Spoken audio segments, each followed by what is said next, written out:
It's okay. You're gonna read to us? It's a reading hour. You. Huh. Reading an hour. 5 hours, yeah. Oh, I'm gonna story read time? something. I'm gonna read something from a self-perfected member. Right. I'm just gonna read it. Okay. Oh, by the way, welcome to the podcast. Hey, welcome. Oh, hey, Welcome everybody. good to be here. I want to give you a empowerment promise. Yes. What is Power that? You're not supposed to promise. tell them what you're doing, though. It doesn't work if you tell them. No, Like no, a- no, no, no. like a By the promise end ring? of this podcast, By you the end of will this- have shit yourself and you'll feel a lot lighter. We're not talking about what we do. We're saying what we're promising them.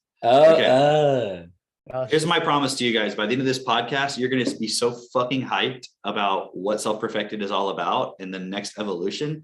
I was just watching a video with Vedana Shiva and Russell Brand, and she was saying, like, this is not just a historical moment in our civilization. This is an evolutionary cusp. Like, we either evolve right now in the right way, or we fucking go extinct because we're destroying our environment. We're fucking ourselves. We're automating everything to hell in the wrong way. We need to get our shit together and evolve. And that's what self-perfection is about. Self-perfected. Think about it like, see, people go like, oh, that's like ego. Like, you just think you're so perfect and like you're doing it all by yourself. No, it's self-perfected. You know what I mean? Like dinner, perfected. Mm-hmm. You see what I'm saying? It's self-perfected. Like, we're perfecting ourselves. Do you understand? We are taking responsibility for ourselves to perfect ourselves. We do that through creating a system and a community, right? It's not just a community. Right now, self-perfected is just a community. But now we're going to make it into a system and Going to the community. next level, baby. Because right now in the world, they're making it just what? It's all going just system, no community. Mm-hmm. We can't throw out the system part, but we don't want a system that just controls us. We want a system that serves the community and serves the individuals. The individuals are there to support each other, but the community is there to support them. That's the whole point, right? That's evolution. That's why my blog is called The Individual and the Collective. I got that phrase from Bernard. It's like in this opening statement of his blog, right? It's about the individual and the collective and understanding the balance between the two and not one compromising for the other. If individuality supersedes the collective or collective supersedes individual, you have imbalance and you're going to create problems. You have to have equality, right? There's no cell in my body that's less important than any other cell or my whole body, right? Because if you just thought, well, my heart cells aren't important, well, then I'm going to fucking die, right? Now, cells are going to come and go. I'm not going to be here forever. I understand that. But while I'm here, I'm going to contribute to the whole the best way I can. So we're going to create systems to support everybody. We'll get more into that in a moment. But I want to start with this because this really frames everything really well. So this is a great statement. This person says, and I could say the name, but I'll just not, it's not really relevant. He says, here's the point. Okay. Now, you know how like when you're writing a Facebook post, sometimes you miss something like a word or something. So I might have to like kind of edit as I go, like a grammar point or something, but because I do that all the time when I'm typing real fast or it autocorrects. But there was only one I noticed where it was like, just, I think the word was incorrect. But anyways, here's the point. When we all find our happiness, our stability in a current system that destroyed life, we are dishonest. And we'll break this down afterwards. What we must find is self-honesty. Our personal growth and process ends with us standing for change that is best for all life. This means a new system. A system that provides for all life from birth till death. 99% of personal process points we face is system imposed and forced problems. Take a look. You are poor, you judge you. You are rich, you judge you.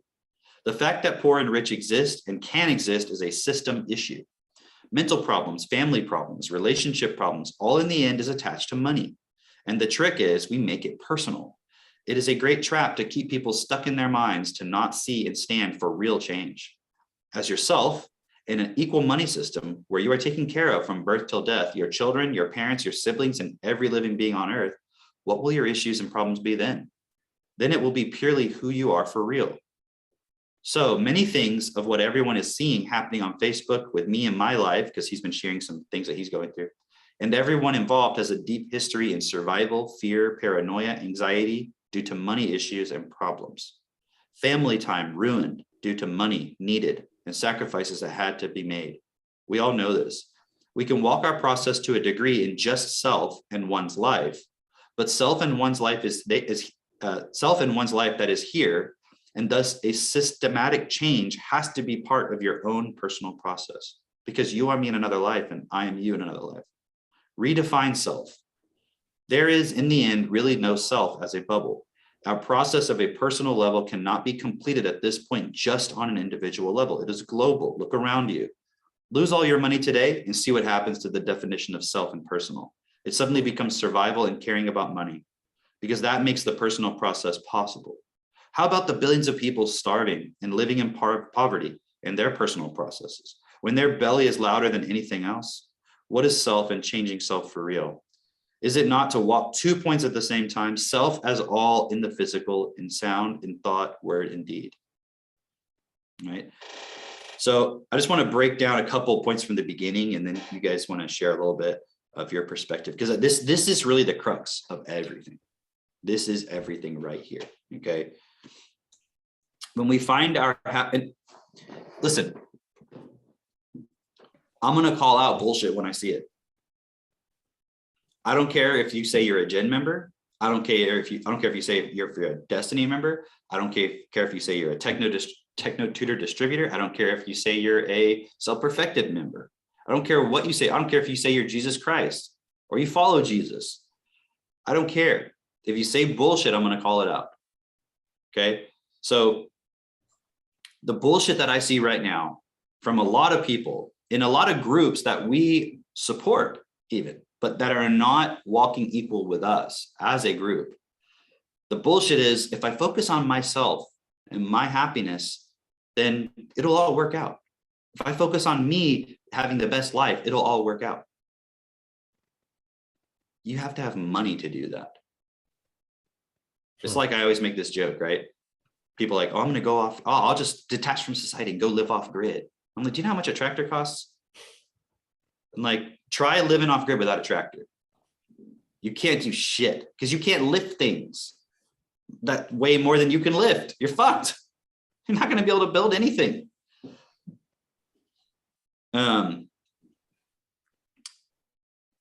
So my point is, I really like this post because he's explaining you can't just go like for your own personal process, because that's totally money dependent. And if you don't change the system, it was really for nothing.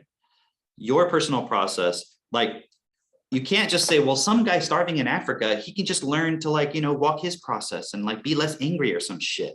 I'm like, dude, he's starving. He's not going to be able to do anything. He's relying on you to stand up because you're in the first fucking world and you are responsible for him starving because you have money that exploits his resources in his country based on foreign exchange and based on the fact that your government supports corruption in his government. It's fucked, not acceptable. So when he says when we all find our happiness and our stability in a current system that destroyed life, we are dishonest. So if I think I'm such a great fucking person because I know how to make money in a dishonest, corrupt system, that's not being great.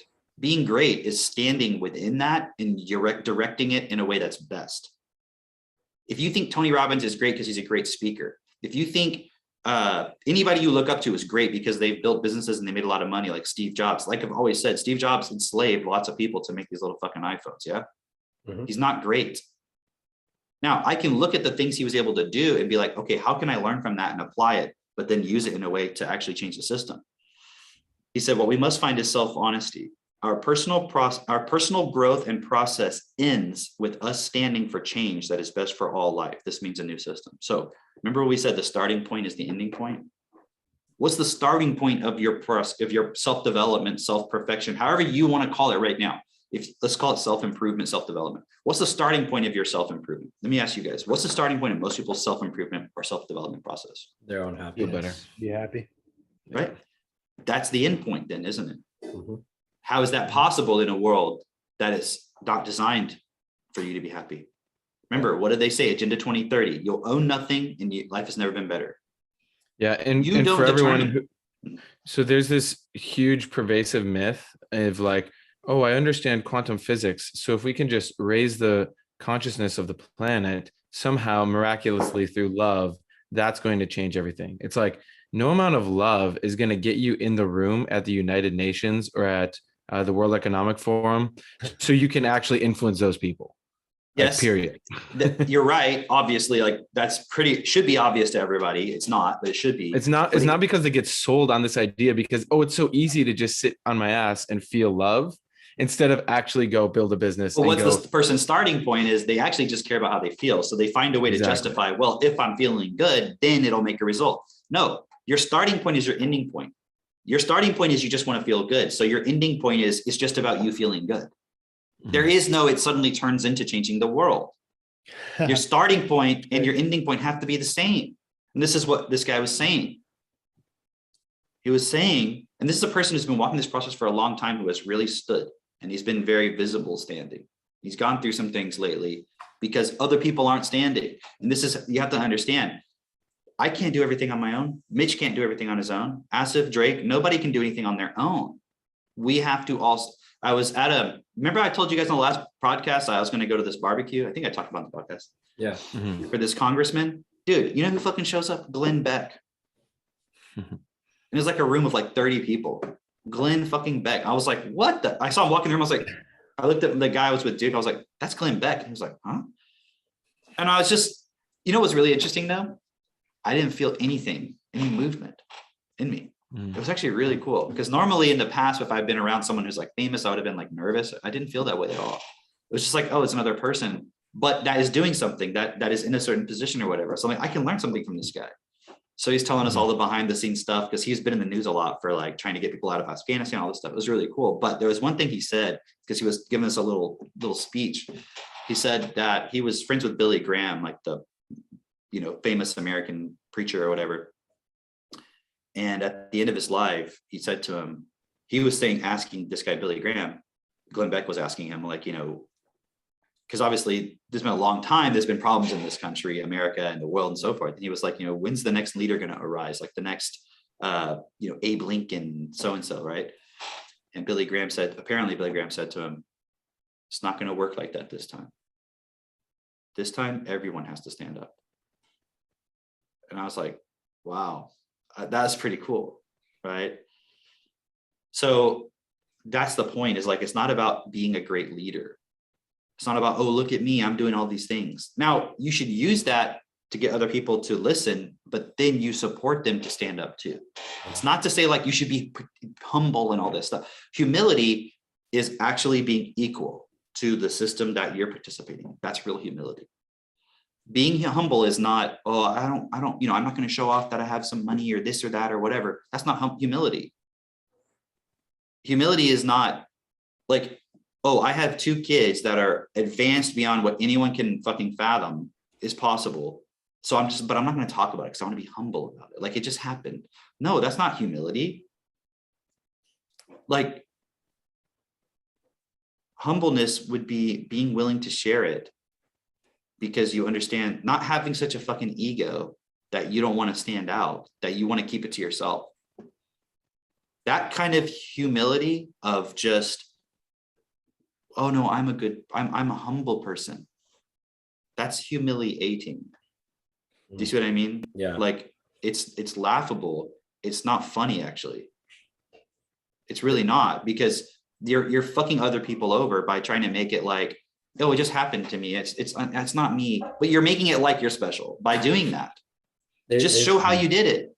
There's that one quote that's like, who are you to hide your light from the world? Something along those lines, right?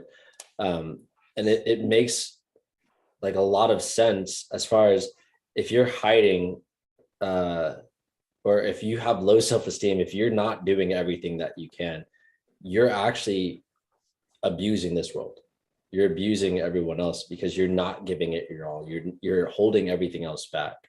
And so it's really selfish, actually. Well, the reality is anybody who's pretending to be humble, it doesn't have anything to show anyways. They're just using that statement to shame somebody else who is. You see? Yeah. They're trying to humiliate that person by being like, you're just being a show off. It's like, I have to show. because otherwise people will listen to you and you're dumb. Because there will be people, like I said, in the groups that we're in and so forth, who will try to act like they know something. They'll try to speak with authority when they're not doing anything. They're not lifting a finger to help the people who are actually suffering on a day-to-day basis. Not even themselves even. They're actually just prolonging everyone's suffering because they don't want to stand up. And if anybody is not looking at the world right now and realizing it's fucked, like they're fucked. If you're talking to a person and they can't see that this world is fucked right now, move on. Sell them on joining the group and then move on and find a person who's going to listen.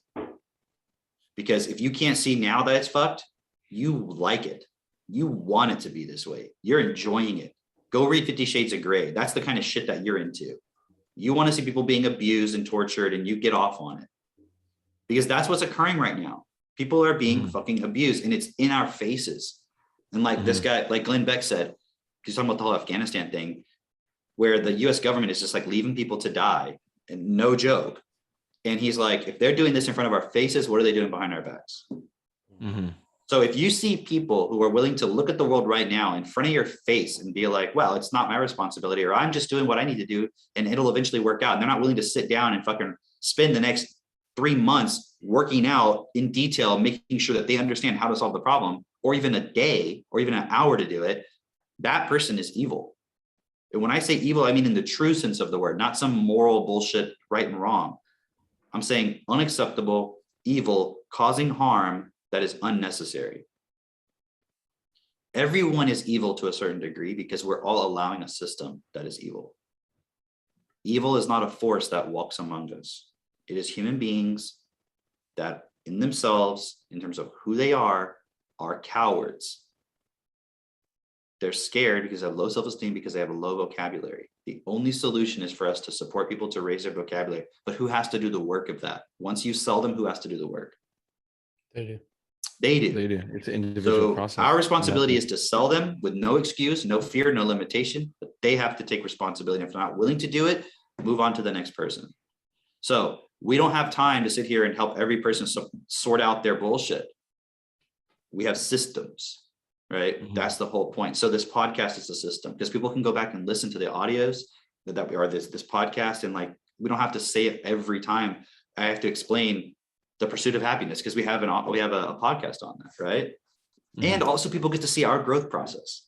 That's another added benefit. They can go back to the beginning and be like, wow, they're actually getting stronger and better and like doing more. And like, look, remember in the beginning, they were just doing this and they were saying this was going to happen. And now they're actually doing that. And then now they're doing this. They get to see that. And that's cool. But it's not about worshiping us. Like, do it yourself. Yeah. we're literally laying it all out in plain English and in plain sight. Everything we have been doing and everything we are doing. And just watch over the next, 8 years as we get into politics, as we really influence the system, and join us. Like Cameron was saying, don't be a coward. Like, you're actually evil if you're not willing to join us and get to that highest level for yourself. And maybe you're not actually going to get into politics. But I talk to a lot of guys, like literally every guy that I talk to, and I map out this vision of, hey, first, build the business, accumulate wealth, grow your network, and then we're going to get into politics. And they're all like, yeah, man, yeah, that's great that you're going to get into politics. And like, dude, I had the same thought the first time Cameron told me that, and the first time Asif told me that. You have everything it takes to get into politics as well, but you got to walk your process and come to that realization on your own, obviously. How else are you going to go out and campaign every day for months on end if you don't see that, from your own awareness? But the only reason you'd be afraid of going into politics is why? Other than the fears of like, am I going to hurt me or all this stuff? Like, what's the self point of why you think you can't do it that a person would? Well, it would be not having the vocabulary, and also just being selfish and being like, oh, well, I just want to spend like time doing something else. Sure. But I mean, like the self-esteem point would be like, oh, I'm not a good speaker. I can't communicate. I can't do the things a politician does. And it's like, then you can't do anything. That's why you're like, if you're an effective person in your life, you can do it. I think a big part is being in the public eye, which is right. They want to hide. Exactly. But look, you're going to be in the public eye because the government, if you live in South Australia, they are making you download an app with facial recognition and geolocation. And if they're going to text you randomly throughout the fucking day, you have to scan your face to prove that you're in the place that you say you are. And that you're supposed to be. Rather, look that up. Like if any part of you is like, Cameron, I don't know if that's actually happening. Go look in the news right now. Dude, and my favorite part of that is whoever's putting together, there was a quote saying something along the lines of, South Australians should be extremely proud that they are going to be piloting the next level of home-based quarantine. And the fun part of that is if you don't do that, if you don't take the picture with the geolocation saying that you're at your house within 15 minutes, or you take a picture and you're not at your house, they drone strike you. They send police officers. Dude, no, it's like helicopters. I keep telling people, read 1984. Like they would have helicopters that could hover and look in your window and shit. Mm-hmm. Because you're thinking the wrong thoughts. And you might be like, well, how do they know what I think? Dude, I think about shit and then I get an ad for it. Are they reading my thoughts, or are they reading patterns? And the thoughts are just examples of the patterns I'm participating in. So it's easy to read thoughts when you can see patterns. And think about this, like with drones and everything. I mean, drone technology. I know we're kind of joking about drone strikes, but like that's going to be the future of policing. You can get a drone pretty much anywhere. And then you just put some cameras on it. All traffic and yeah. You guys have seen V for Vendetta, when they have like the vans driving around the neighborhoods and they're like listening in on people and stuff. Yeah, dude, we just watched it last night again. Like it's insane. It was also really interesting. All the similarities. I was talking to Christine's parents, and they were like, you guys are watching movies? We're like, yeah. What movie did you just watch? We just watched The Matrix. We're gonna watch V for Vendetta. They're like, why are you gonna watch those movies now? I'm like, oh, they're pretty much like little trailers for what's happening right now, you know? And they're like, that's exactly what we're saying. But it's super interesting to see just that point of like them driving around and listening in on people's voices, and then getting basically what the consensus of the people is. It's like, 80% of people believe that V has not been killed, based on just listening in on their conversations at their homes, right? But then also check that out. Like today, they don't even need the trucks. You don't need it. Exactly. You're going to post it on your social media. You're going to put it on your Facebook, on your Instagram, whatever. And then like the other people that you're watching on Facebook and Instagram and Twitter, whatever, is like, they're all saying it. It's like, we know what you're thinking. We know who you're following. We know, like, you know how many ads I get for like different conservative news people or just like talking about, I'm like, oh, they know who I am. There's no hiding, you know? For those who haven't seen that movie, V for Vendetta, highly entertaining, really amazing movie. But there's a lot of really cool ideas in it. Like, for example, the reason they live in that like kind of totalitarian like district or regime is because they have the chancellor who's like controlling everything. And you always just see his face on the screen kind of thing. And they recount how he got to that position. And there was a deadly virus that was so deadly that they needed to create a position that was above all other positions, which is literally it's like the symbolic equivalent to Catherine Austin Fitts talking about Mr. Global.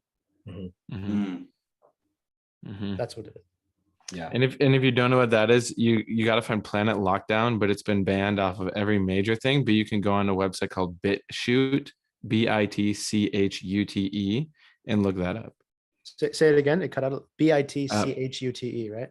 Yeah, BITCH, bitch. Yeah, like bitch. Is it actually? It actually is. Yeah, it is. Maybe it's holy crap! I never noticed that. As he was spelling it out, I was like, that hilarious. sounds like a familiar word. Dude, they're like high processing ability. UTE. That's the website. You little bitch. Yeah, that and I'll also watch Plandemic as well. That one's interesting. Bitch uterus, because it's the portal of life. Wow, dude. Anyways, speaking of portals of life, Asif, I know why you missed the last podcast. I was joking around with Katie, and I was like, yeah, he wasn't on the last one, and she goes, oh yeah, he was busy. was like, yeah, I bet he was. That's hilarious. Anyways, yeah, that V for Vendetta, I didn't watch it again. I remember. I mean, It's it's really like I good. remember things, but there's always things you miss or Like, whatever. And You know, like, when's the last time you watched The Matrix? me, Yeah. not sure. It's been a while. Watch- Years. Yeah. Watch both of those again, and you'll be Yeah. like, dude, there's nothing out in the world that could explain it better. Exactly what we're doing. Yeah. There's Mhm. nothing better in the entire fucking So world. here's the one caveat to that though, is V for Vendetta, for example, V is like this hero of the people. And they're like, yeah, V, I'm not even as good as you. Or Neo is like, Neo, you're the thing. one. Mhm. Like Yeah. nobody else is the one, you're the one. And that's what's fucked about both of them. Okay, think It's about a this. group. People, they're sometimes. Oh, but You've here's heard this something thing called- interesting. Here's something interesting in V for Vendetta. I don't want to say the end of it, Oh, right, say it. right. but it resolves that point. It That's resolves true. that point, actually. Yeah. It actually resolves that point. Oh, it does. See, I don't remember that. Yeah, That's but- the only thing in my back of my mind where I'm like, The yeah, but it's like all individual this point. kind of. Yeah. Yeah, Mhm. to a certain degree, yeah. But so the main point. But is the actually- message actually standing up, or is it just violence? Yeah, it's like It's like a resistive, violent point, right? yeah, exactly. is. Like Mm. they So it's still. yeah. So Yeah. but isn't that what you're seeing right now? Everyone's out in the streets wearing masks. So what? I'm not joking. I'm not joking. What I Wow. was going to say though is something called predictive programming. Mhm. So who decides what movies become is that- popular? Is that like spell check? Hollywood. Predictive text? No, it's not predictive text, but it kind of is because it's like they already know what you're saying based on the patterns. So Mhm. those who are in positions to be able to do this, let's just call it that. Doesn't China own like over half of the Yeah, they own uh, a shit ton of production Hollywood. studios in Hollywood? Yeah. Right. So you can So put these fun. things in place years in advance Mhm. so that when you're seeing it in reality, you've already framed it as how to see it. And you've Mhm. put in the story, right? It's like everyone looks for Prince Charming because it's been programmed by Disney, Mhm. right? So now Yeah, you've got interesting people who are point, like trying the to be way- the one that stands up and resists and all this stuff Yeah. because you've been programmed. And I'm not saying it's only that movie that did that. I'm just saying it's nice little subtle So points that many you put movies in like there. that. Have you guys ever seen that Darren Brown where he's talking to oh dang, I can't remember which celebrity he's talking to. It's like you know I'm talking about Darren Brown, he's like that psychic, it's not really a psychic, it's I like know. a He's a mentalist. mentalist, right? Yeah. And he like shows you how you can manipulate people psychologically and stuff. And I forget what celebrity, maybe you'll know, Drake. It's like where it's like he gets the bicycle. Oh Talking yeah. about- Yeah. And Remember who it he was? tells him, no, I don't remember who the celebrity was, but I remember the story behind it was he tells him, you're gonna write down what you want as a gift on this envelope, right? You're gonna seal it. We're never gonna touch that until after you get your gift. But I'm gonna get you a gift. You're gonna believe that it's the gift that you wanted. You're gonna believe like it's the one that you wanted the entire time. You're gonna feel like, and when you look at what you wrote in your own handwriting, you're gonna be like, I never wanted that. Right. So he's not going to get him what he wrote. He's going to get him what he wants him to get. The guy's going to be like, no, that was what I wanted. That you're lying. That's Exactly. not what I wrote. Exactly. And then he gets him like this little kid's bicycle. That it wouldn't never want, right? Yeah. He wouldn't even want that. Right. And the guy's so fucking giddy about it. He's like, oh my God, how'd you know? How'd you know? This is exactly what I wanted. How'd you know? And it's like, no, this isn't what you want. He's like, no, of course it is. You knew it the whole time. Oh, you're so great. This You're is so crazy. good." How did you do it? Yeah. And then like they open his envelope. It has nothing to do with the bicycle at all. And the guy looks at what he wrote and he's like, I don't want that. Like, just like tosses it to the side. Like, what the fuck is this bullshit? It's insane. Like, But they showed how they made this environment where it was like everything in the environment as he's going through, driving, traveling, in the room he's in, everything was like impulsing that. So wait, point. is this like a document? Yeah, we Like can't what hear is you. it? Like, what kind of show is this? Never mind, that was me. It's kind of like a documentary. I mean, I watched his other one where he like kind of debunks all these different spiritual gurus, and he just does. I don't know how he did some of that shit. Yeah. So Shows like it's amazing how like your abilities. I think it's just like his ability to persuade yeah, is what it comes down to. yeah, he's got like so it's a show. It's a show that he used to do. He's like basically like a magician. Where oh I thought I nice. was muted for a second. But it's basically on his show he'll do some kind of mentalist trick or something like that. Every other show it'll be something different. And so there was one episode where he paid for goods with blank pieces of paper like that look like this, right? And he would just go and he'd be like, oh, he'd be in New York paying with cash, and he's just handing the cashier slips like this and just telling them a story while he's doing it. And the specific story gets them to accept the cash or the white pieces of paper as cash. And then like they don't realize it until he's left their presence. And then they look at it and they're like, what? Wait a minute. And then they walk outside, like flagging him down, like, wait, hey, you didn't pay for this, right? And so it's what the fuck? yeah, it's super, like I used to be really into it. But basically it's manipulating. You know, it's funny. I find like a lot of maybe women too, but definitely a lot of men are always really interested in that.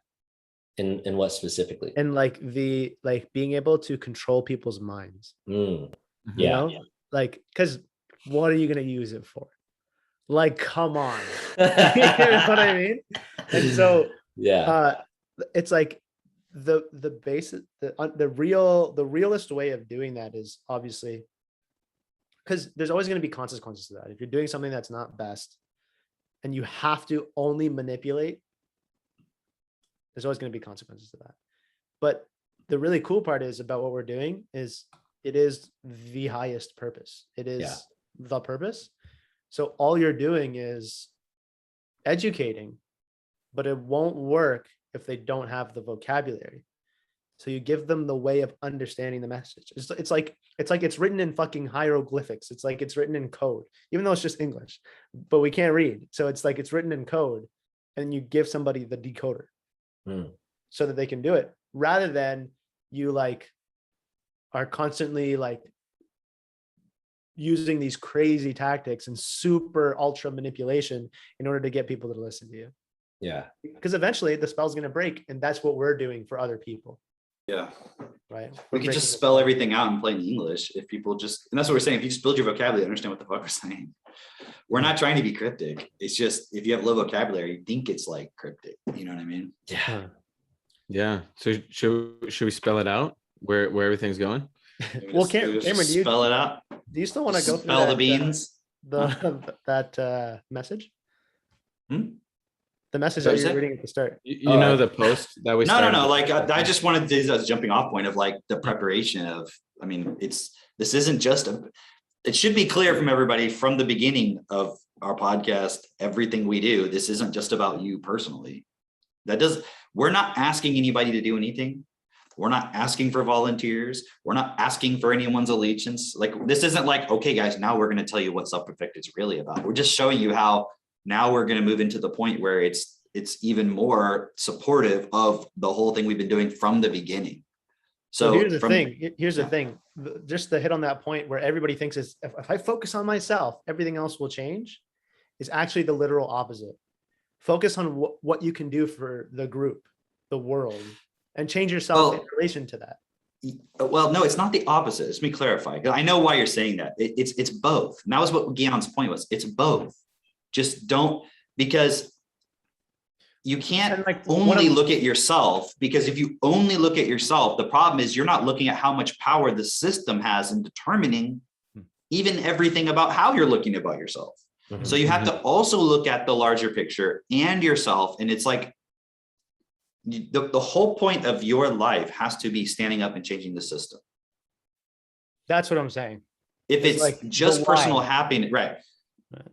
Because if it's just personal happiness, guess what? No one has a right to happiness. Not going to happen. Our Constitution is the only one that I'm aware of in the United States or the Declaration of Independence says we have a right to pursue happiness. But what is actual happiness? Like I posted a screenshot of the actual definition from back then, because it wasn't what we think it is now. Like the whole definition that we have of happiness now, go watch Century of Self. Yeah. Century of the Self or Self, I can't remember. The Self, Century of the Self. And they show you how we've manipulated that word, because it was in our founding documents, to manipulate us to be like, oh, but this is what happiness means. It means just buying shit. And that's how they've subverted the American Revolution, because the American Revolution was personal responsibility. Yeah. So what was the original intent of that word in happiness? It was satisfaction. I'm paraphrasing. Satisfaction derived from actually adding value to the world, take responsibility. That's amazing. It's what we've been saying. Like, it's just the result of actually taking responsibility. You become happy, which makes sense because you've created conditions for your happiness instead of trying to pursue the feeling, which is so easy to be manipulated.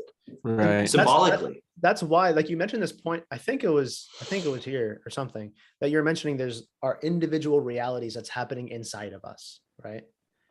And then there's the collective reality that we all share. Make it so that don't make your end point my individual reality.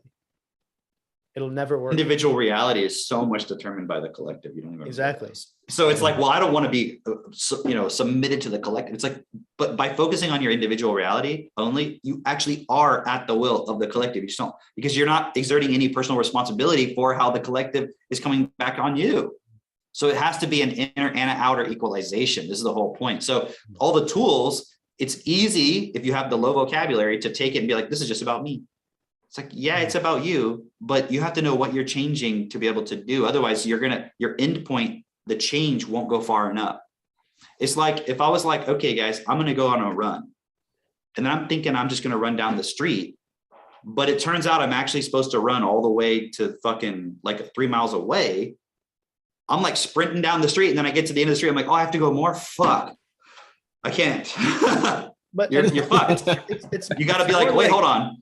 I'm not saying you need to pace yourself. It's just an analogy. Don't get fucked up about it. I'm just saying it's like, if you're thinking, oh, okay, so I just need to like do certain things. It's like, you didn't realize, no, this whole time you should have been out there talking to people and expanding your ability to communicate, not just your ability to get enough resources so you can sit and make paintings all day in your room because it makes you happy. Like that's not the main point. It's determining what to change in relation to the collective. Like, right. You can become really effective at climbing the corporate ladder, but why the fuck do you want that? But you're just participating in a dishonest system. At the end of that, you lose, right? Same thing with, we have people who come in and like, yeah, I just want to fuck a lot of bitches. It's like, yeah, this will make you really effective to do bit shoots, right? This will make you really effective to do that, but it's not going to give you what you think you'll get out of it.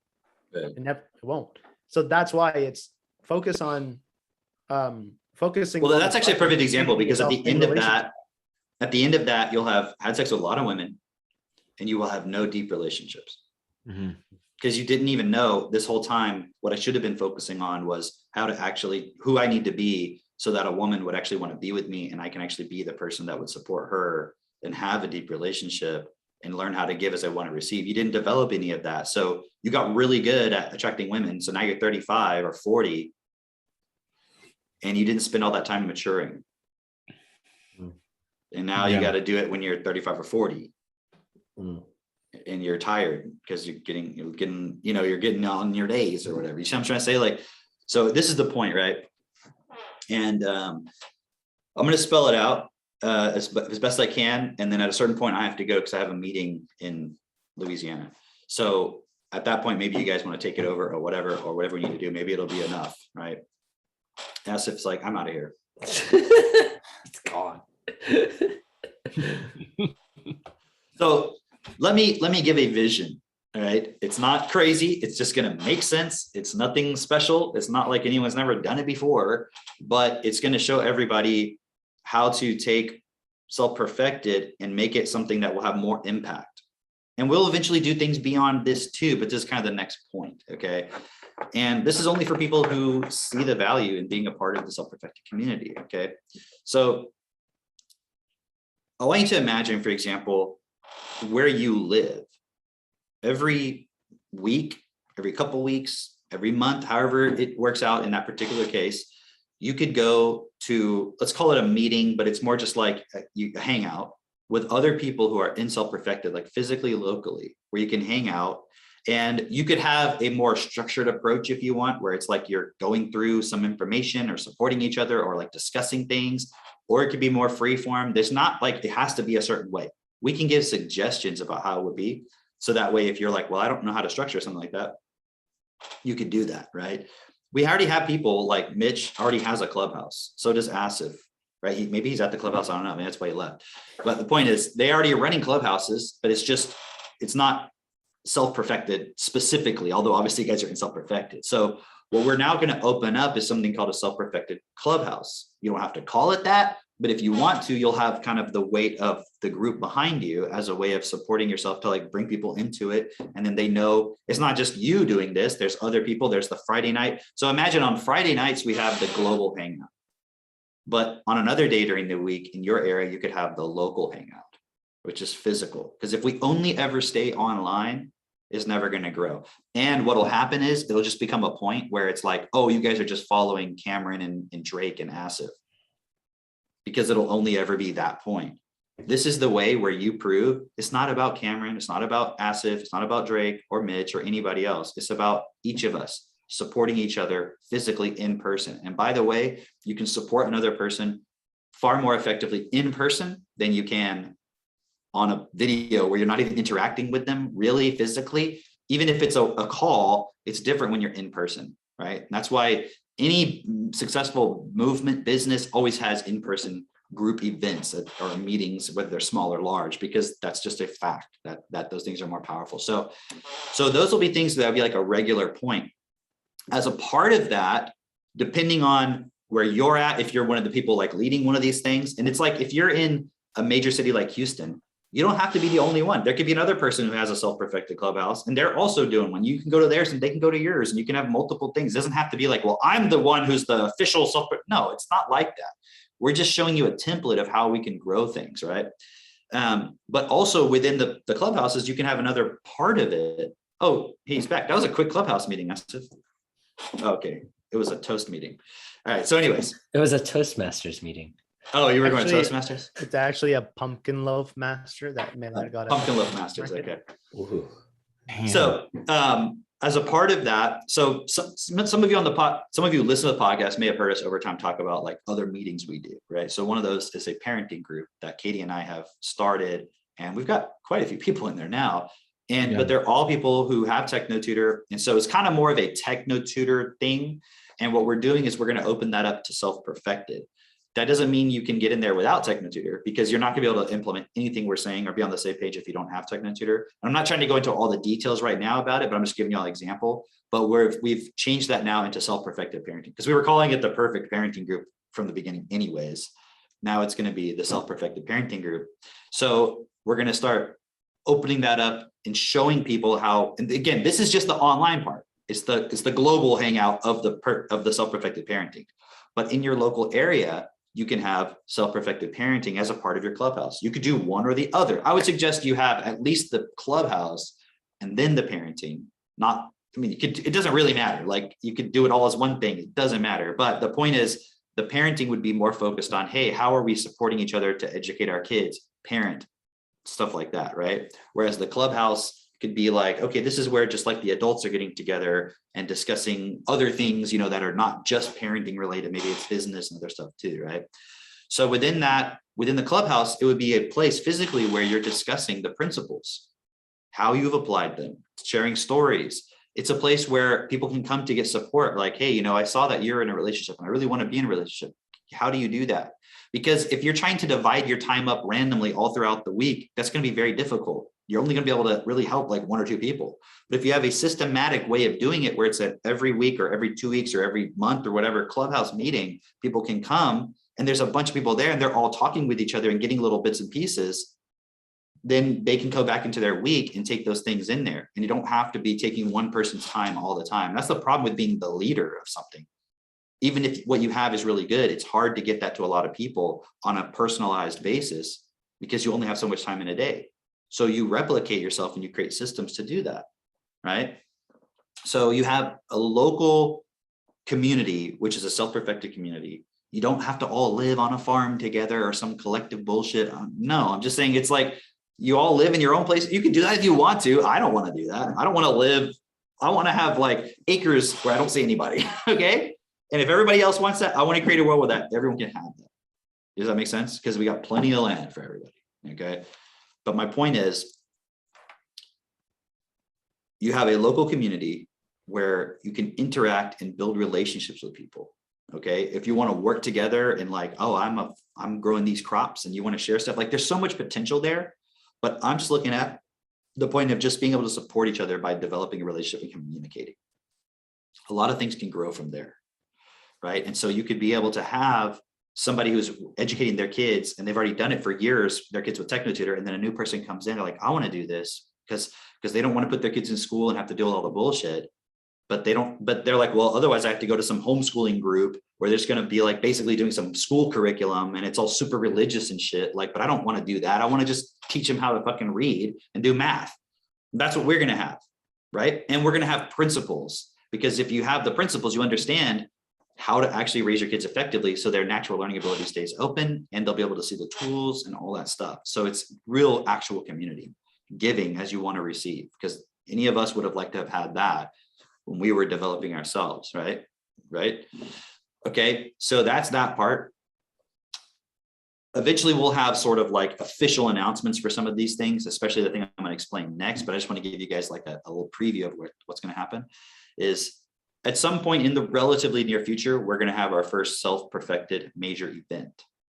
And that'll be open to people who are in self-perfected actively. There's no membership for self-perfected. The events may have an event ticket price to it because you have to like book conference rooms and stuff like that. Obviously, the point there is not to use it as a way to just make a lot of money from that only, because at the end of the day, what we really want is people to have techno-tutor and do those things. So the people who are involved in running these things already have their own businesses, but there has to be a price to things. And the other reason why is, understand, if you're not paying anything, you're not teachable. If you want something, you'll find a way. All right. So we'll do it in a way that's practical, but I'm just setting the stage already. So all the objections people are going to have, which is, oh, you're just trying to make money. It's like, well, no shit. If you have that attitude right now, fuck off. Right? If you're like, well, that must be nice to make money, like do your own fucking local self-perfected hangout. I'm not going to stop you from doing it. If you start doing a local self-perfected hangout and you start talking a bunch of bullshit, doesn't make sense. I'm going to call you out and be like, that doesn't make sense. And I'll probably talk about it on the podcast. So just be ready to be held accountable if you're going to say stuff that's bullshit. But you could be like, well, fuck you, Cameron, you don't know. And people can listen to you because you know what you're talking about. It's not like a top-down thing. But you know me, I'm going to say if I see something that's bullshit. Okay. But I expect that from everybody to do that. All right. So I'm introducing the point so people can start to contextualize and start to handle the objections within themselves, where they're like, oh, if it's a group, there must be a leader who's the authority, who's telling everyone what to do. No, that's not what's happening. It's not going to happen. But individuals will take responsibility within themselves on an individual basis for saying, that doesn't make sense. That makes sense. This doesn't make sense. So what you accept and allow is what you accept and allow. Okay. And that's why you'll notice, like, I'm not on the hangouts. I watch the hangouts on Fridays, but I'm not a part of it because you see, there's nothing about me. You guys don't even talk to me about what you do on the hangouts.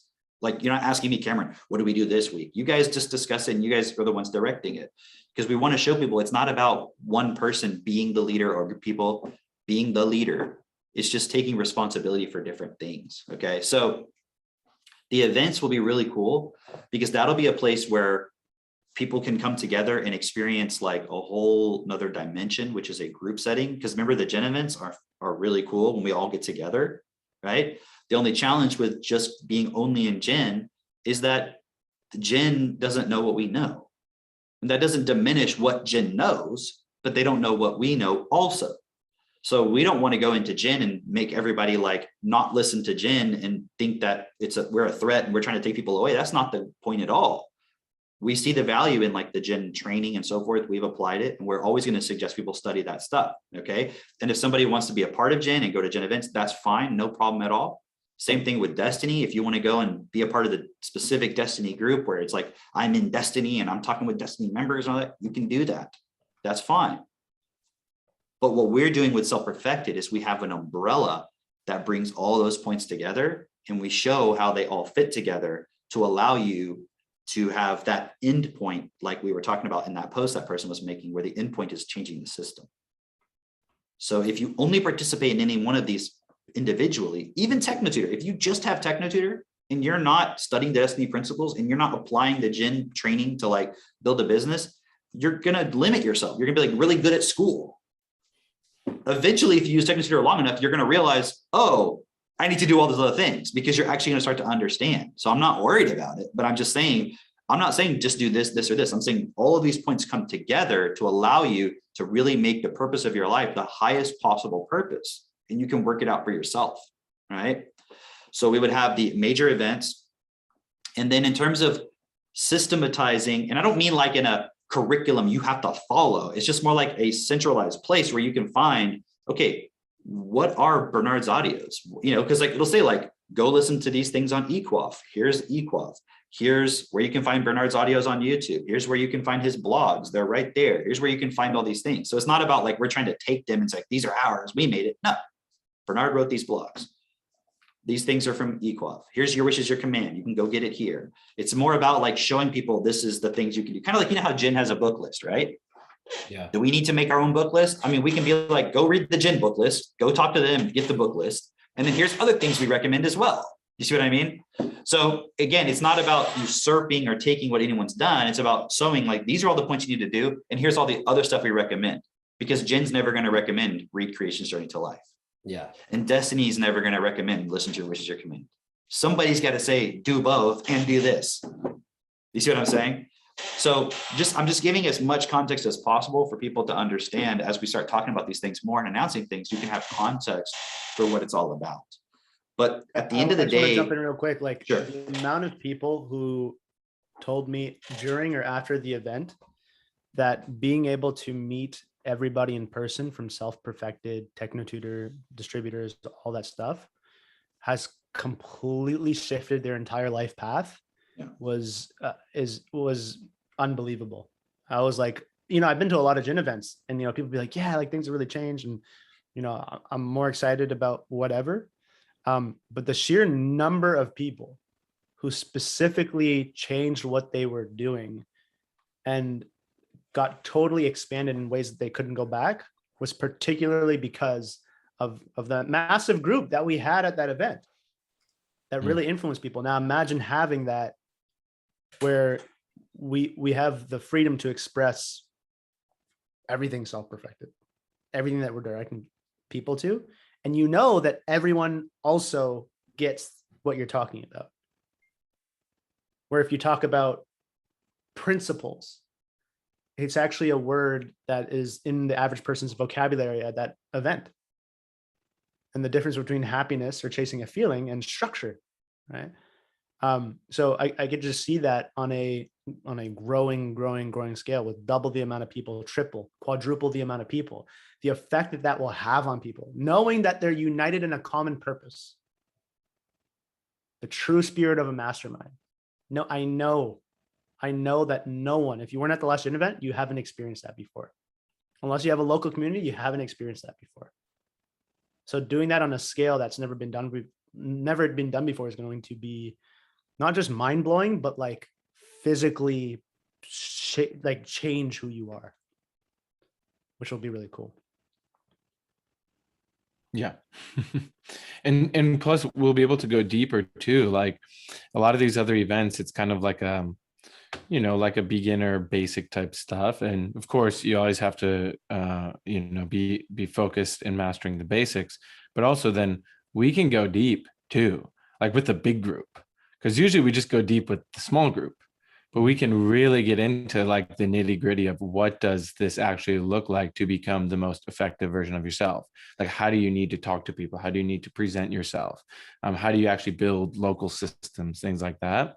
And that's going to be so fun, because that's a thing that I've noticed with just some events I've been to recently, is like, it's just kind of shallow, right, and surface level. And, you know, You kind of Right, going through the motions.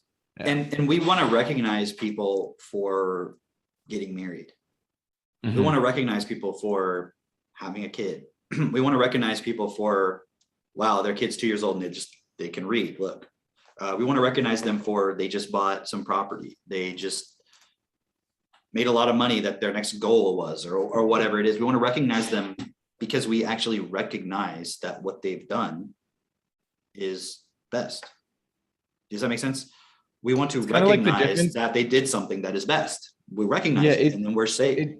It's kind of like the difference. Like remember when we were kids and we would play sports and you would get a participation trophy? Yeah. It's like the difference between that and actually like you made something happen. It doesn't have to be like, oh, first place, you're the best, and everyone else is second and third. But rather, it's like, hey, It's like you did scored a something. goal. Yeah, like You you know what I scored mean? a Like you or it's actually like did a something. real- yeah, or like I was never in Boy Scouts, but like you got Eagle Scout because like you actually took responsibility and you did these things. You know, that's what we're talking So about. that doesn't mean we're going to have like a list of things we recognize people for. Yeah. It would be like a common sense thing. Like, hey, so-and-so just got engaged. Like, come on up here. Like, let's everybody clap for them and like tell your story about how you got engaged and like what'd you do? You know what I'm saying? Things like that. Dude, this Okay. event's gonna be so fucking sick. I'm so excited. Yeah. Crazy. We're probably just going to spend the whole time recognizing people. Yeah, literally. You know what I mean? Like, and then Stories. so-and-so talk, give your story, and that'll be mostly everything. It's not going to Yeah, be it'll be like, and then it's like, okay, go to bed, and then we wake up, and then we go like And here's do the some cool part. shit. Here's the cool part. While everybody's sharing all their stories, it's not like, oh, what did that person do to become successful? They're doing the same fucking shit that everybody else in the crowd has access to.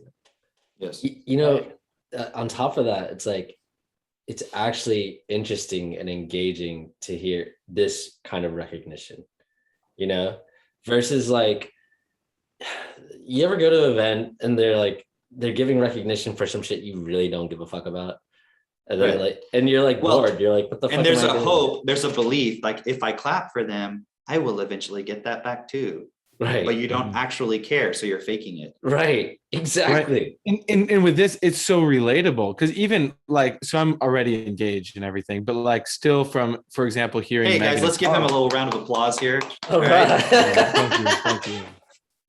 But even from hearing Megan and Carl's story, Oh, it's man. like I can still learn from that, even though I've been through the point. I'm like, wow, I see how Carl's taken steps from being in kind of the comfortable corporate world and then taking a big, bold leap, kind of leap, as well as even Carl going through that process of like, I know I got to propose to her, but like I'm kind of nervous. It brought me back to that point too for myself. So I was like, damn, it's just so practical because I can still see now within myself if I'm still going through that in a different part of life. So it's like the relatability is just amazing.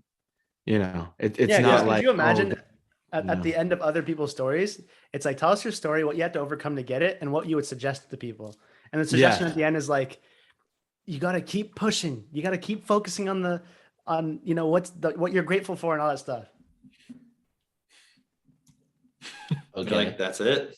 It's like, fuck, I've been Like, doing I'm already all doing that. Like, what? Yeah. But imagine So- like yeah. being able to practically like lay. No, things imagine out. being like, okay, look, right before we got married, we had this huge fight, argument. And then we sat down, we got on our techno tutor, we put the list together, we did that, and then we stopped and we were like, what are we doing? What are our principles? And we wrote out an agreement together. And we said, this is why we're getting married.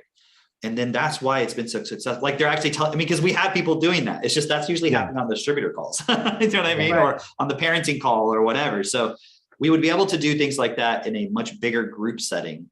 And that'll be a point where people get this, like, okay, this is actually I just realized like, this is the real moment. Okay. Why?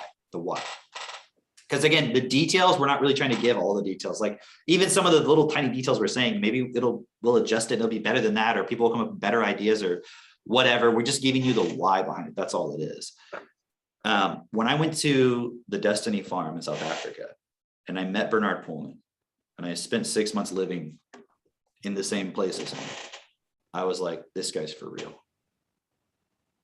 And everything he had said before then had already made sense to me, but seeing it physically, I was like, it is possible. Because I had never seen a role model who was actually doing what he said. then I saw him and I'm like, it is possible to do it. It doesn't mean it's going to happen tomorrow. Like I'm just going to be equal to that tomorrow, but it is possible. That doesn't mean I have to copy every nuance of his behavior and his personality and all that stuff, but living from principles and always considering what's best is possible. It takes work to get there. So coming to a self-perfected event and then being around all those people, even if you're new, you're like, oh, this is real. This isn't just a fun hangout on Friday nights only. This is like, these are real people. And look, there's their actual kids. And I'm seeing them interact with each other.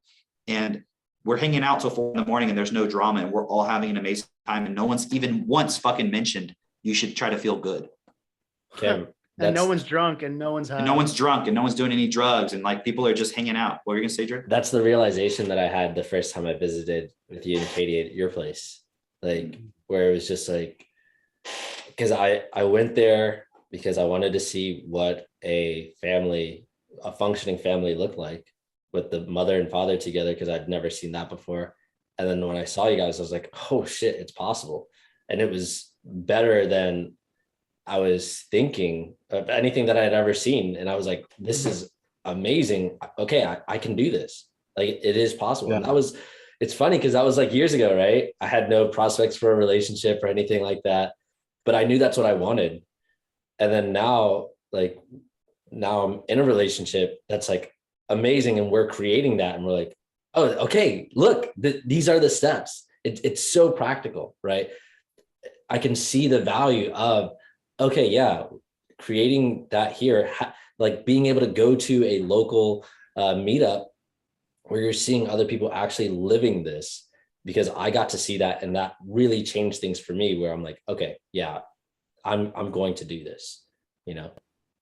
Yeah. So when you come to a self-perfected, when you come to an event, it'll be more like a meeting of people who already know each other. It's not going to be what is this? I mean, there may be people who come who are like brand new to it, but probably they've already been going to a self-perfected hangout locally, right? They've already been doing that. So it's like when you come there, you'll be like, oh, I already know these people because I've seen them on the global hangout and all this stuff. It's not going to be you come there and you're like, I don't know anybody. I mean, again, that's going to happen. There's going to be some people who just come last minute and didn't know anything. That's fine. And we're going to embrace those people. But the reality is it's more like it's like when all the scientists who are working in their fields get together for a conference. Oh, they're all doing stuff and then they're getting together to cross-pollinate and share. That's the point of the event.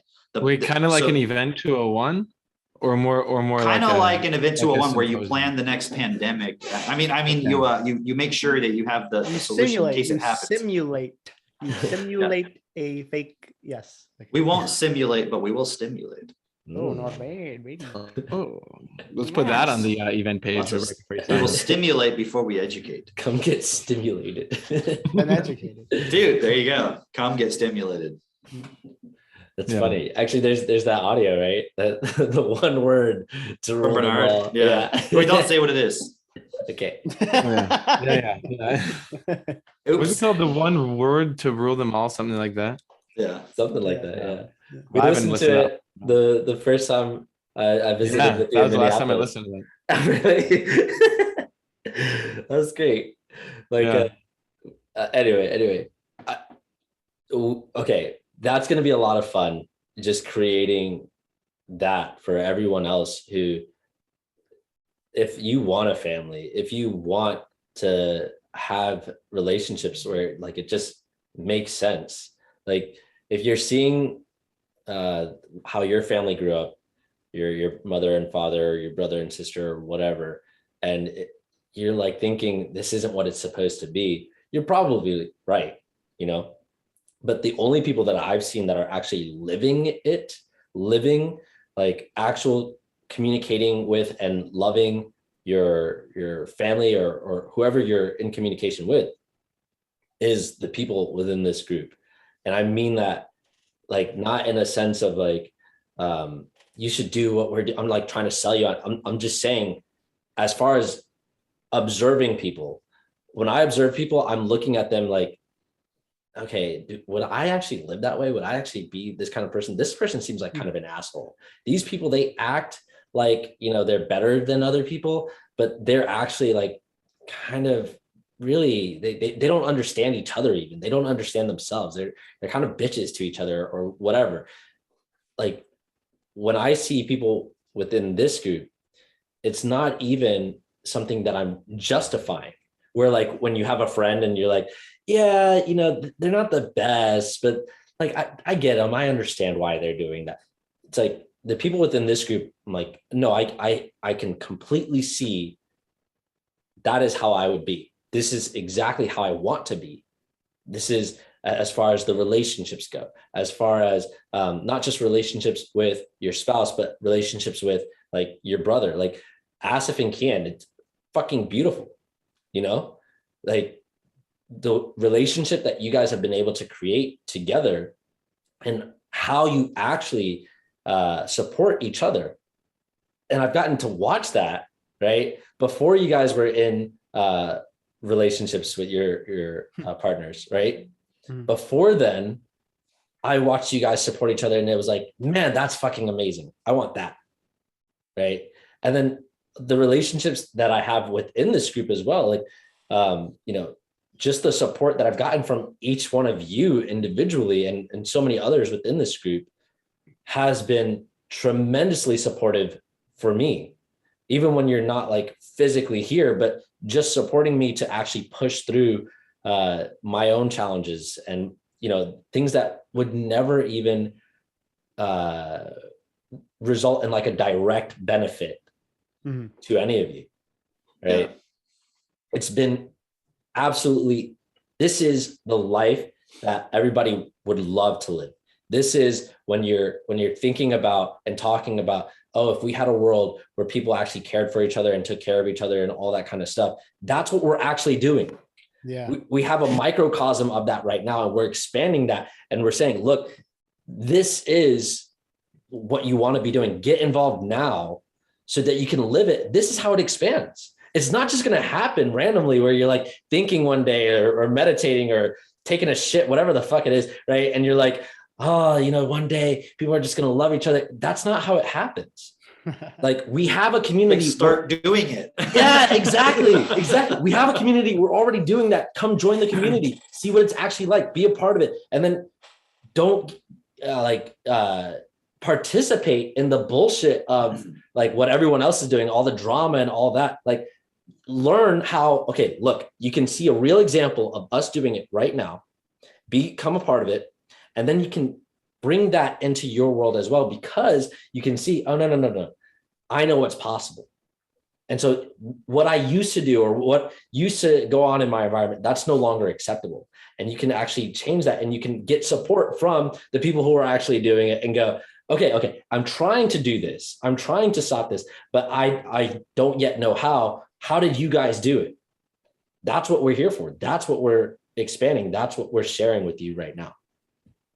So epic. It's literally the way you create a world that's best for all. You start with an event that's best for all. That's what we're creating, because it's going to be the most practical training that you can receive. Like what we're going to be sending people home with is, here's what you do when you go home to build a fucking community around you. Right. So it's not just, and then you're back to where you started. And when there's a speaker on the stage, you know the difference between our event and every other event? That speaker knows that you're equal to them. Now you might think, oh, but they're such a great speaker. They just have a different skill and you haven't developed it, or maybe you have a different skill set or whatever, but they're equal to you. I'll tell you a real quick thing before I have to go in a minute. One of you was on the phone with me. I think it was Asif. We were on the phone the other day, and I was talking to Max about why all these people were on our currency. Yeah. And we were talking about the American Revolution.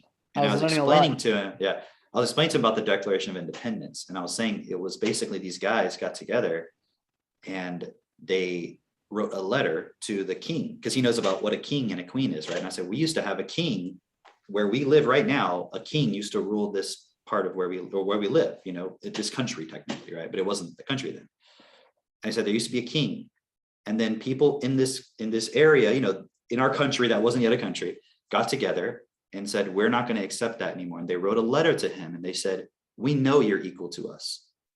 you're not superior to us because you say you're the king. You are actually just a human being, a man like us, and you're equal. And we don't accept your authority anymore. And that's what we're talking about. The person on the stage is your equal. Now, if you choose not to equalize yourself with them, that's on you. Because you know what that person on the stage is going to be telling you?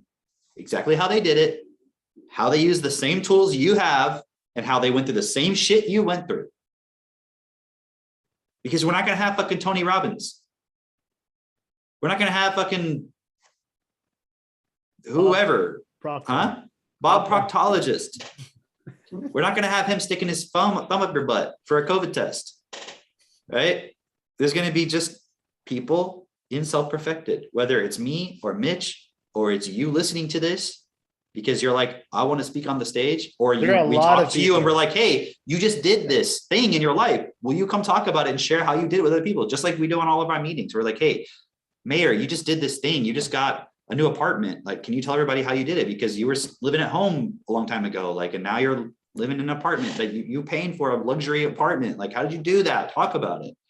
Tell other people so they can realize they can fucking do it. It's like, well, I got on my techno tutor and I and I did this and I did that. And you're like, just do that. Damn. Quit accepting that you can't. Right. So there's going to be a fundamental difference. And if you want to talk about it in terms of energy, the energy is going to be the energy of we're all equals and we're all working together.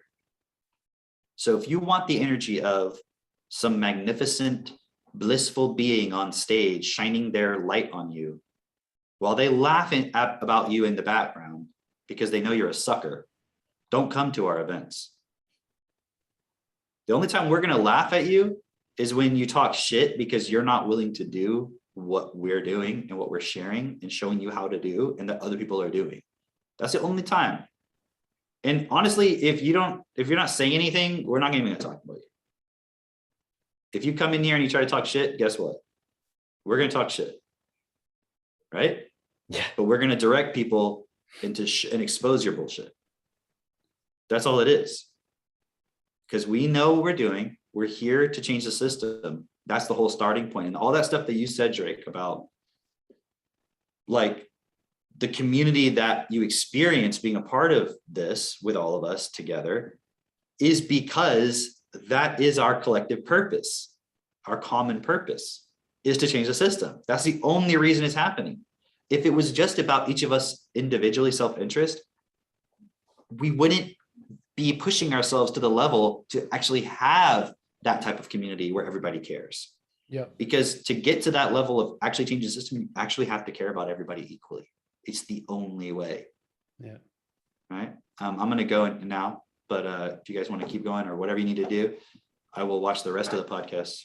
Cameron, any points that you want us to hit on? Because I still got it. But no, I mean, whatever. I don't want to say anything because I want to like have something to listen to later. Tomorrow. We'll surprise you. I got to go to this meeting, but I'll see you guys. Cool. I'll see you guys later today. See ya. Bye. Alright, he's gone. On the note of the event, it's like when he was talking about the on-stage speaking aspect of things. There are so many people who listen to this podcast who should be on that stage just to share their story. Mm.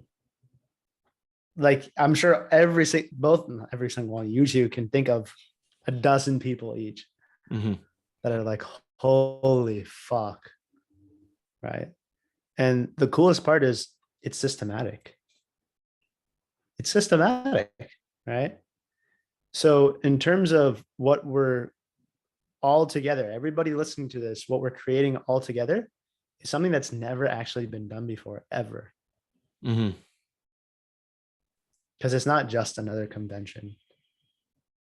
There's no group that actually share the same principles that unites them. There are groups that share the same principles that separate them. Like their principle is, I'm just going to do my own thing. Yeah. I'm just coming to get. I'm just coming to take. Yeah. but there's a difference when you go to an event to give and to take equally, where it's the effect that that has on you and the group, astronomical. And we got to all the I keep saying all, like there's so many people here, but the three of us, it's more than one other person, right? But remember when we were at the Copes? Yeah. And that was with fucking like what, 9 people? Yeah. That was like a little glimpse for me of like what I see as like, I want that for every single person. Exactly. Like eating amazing food, and then like at night we're hanging out, and then we just like pull out a book about the most important thing we could discuss, and then we all go around reading the book, and I was like, this is amazing. So it was like, you know how sometimes you have like a cognition, you're like, oh, that's amazing, I just learned something new about myself. It was like every minute for hours on end, I was like, holy shit, that, oh, that, of course this, of course that. And I'm like making my to-do list, and I'm like, oh, okay.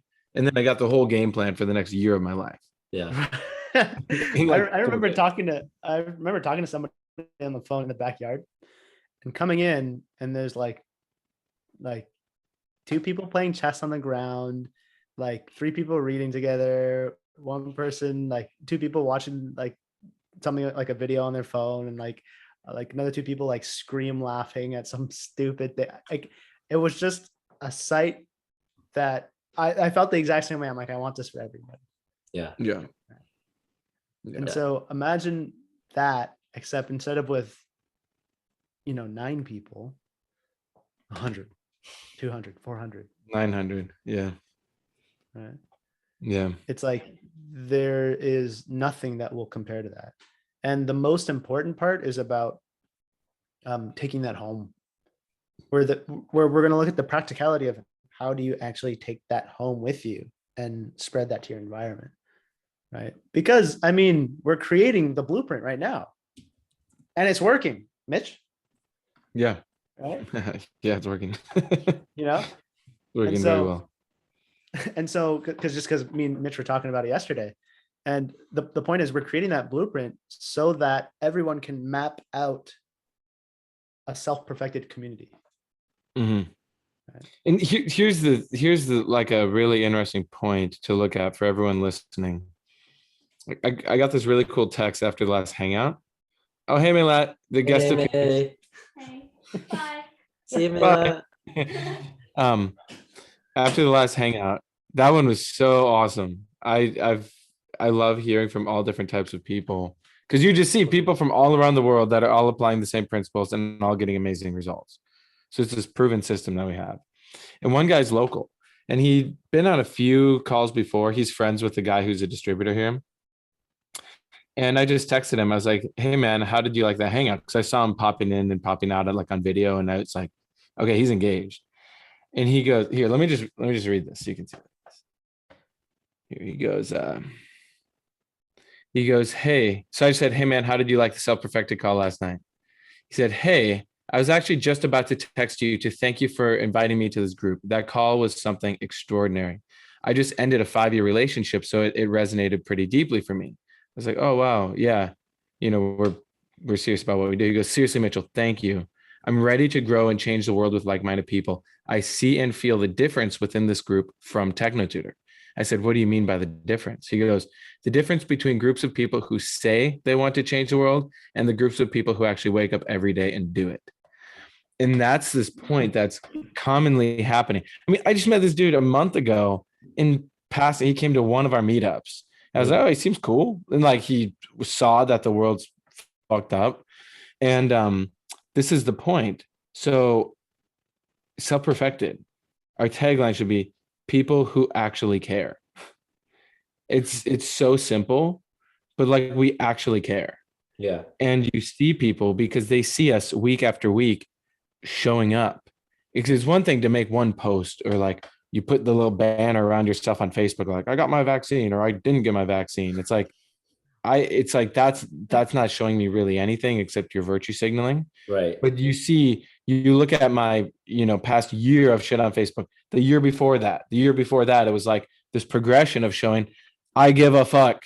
I want to improve my life. I want to improve the life for everybody on the planet. And now you have other people who like, I don't know if everybody has this, but we are looking for those people who still have that little spark of care left in them where they're like, I want to actually do something for real. And I don't think donating to charity is actually doing shit. And like, I want that. Because that's why we created Self-Perfected anyway. I was like, if there's no group that has this type of thing, let's just make it. Yeah. I remember there's somebody who said recently, because we used to say this amongst ourselves of like, we're the why and the how, right? And destiny is the why, right? And there's other groups that are just how. Somebody had come in, I was on a call the other day on the weekend, and they said they felt like they got on their second call, the relationship one. They said like, I feel like Self-Perfected has given me the why. Everything else has been giving me the help, but Self-Perfected gave me the why, which is the 99%. I was like, you get it. Right? Yeah. But exactly like what you said, Mitch. What all I mentioned was, yeah, because that's what we saw was lacking. Whereas the central hub that you can come to get access to everything that you need to, then it's up to you to participate in those things. Well, Right? how Drake, could what were it? you gonna say? It's Oh. just one sec, Drake. It's literally It cut out. It cut out right there. It cut out when you emphasized. Yeah, so I'm just saying, just one sec, Drake. It's like, how could it not be the why? Because look at it. It's self, like yourself or ourselves, self, perfected, the most perfect version of it. Like, what's missing? Yeah. So true. Yeah. That's exactly what we want. And it's the perfect example of doing the individual and the collective. The whole point of everything we're talking about is the collective, so that everybody understands how to focus on themselves as an individual because they understand the why. It's for the collective. But as an individual, you need to be working through your bullshit, your fears, your negativity in terms of the things in your past that has created this idea of lack. And you can't get better and you can't grow and you can't change and the world can't change and people can't change and all that shit. It's like, we're here to start supporting you to pull that shit out of you and then give you the tools to change it or share them with you so you can take it for yourself. Yeah. Drake, what are you gonna say? I was just gonna say that hangout that we had on Friday, that was like an amazing example of letting or having others share the stage and also share their points that they should be recognized for. And that's really what that call was about. And it was so good. It was so enjoyable listening to everyone share their point of we were speaking about relationships and just hearing everybody's point of like how their relationships have improved, how they've gotten better, how they've changed, how they have created. And it's like all these different people from all over, from all different walks of life and everything, and how they're all creating the relationships that they actually want. And then on top of that, it's like, okay, if you actually value relationships at all, hearing all these people, they all have what everyone wants. It's like an actual real genuine relationship where it's like you're in communication on the same page with your partner and like you're actually enjoying your relationship versus I think the vast majority of people, they get into a relationship that's like happy for a week for a week, maybe a month, and then they're like fucking at each other's throats, hate this other person, but they're just trying to make it work. Like, I guess, since we're already here. It's so funny. Like I remember people who they wait for like months and months and months and months before they make it like official, like we're boyfriend and girlfriend. Yeah. That makes sense why. Because as soon as it becomes official, it's like, okay, like okay, we have a relationship now. Great. Like, okay, now this is my girlfriend, or now this is my boyfriend, right? Right. It's like now it's like the character comes out or the character comes off and another one comes in and it's like just not not fun. Yeah. Exactly. That makes so much sense.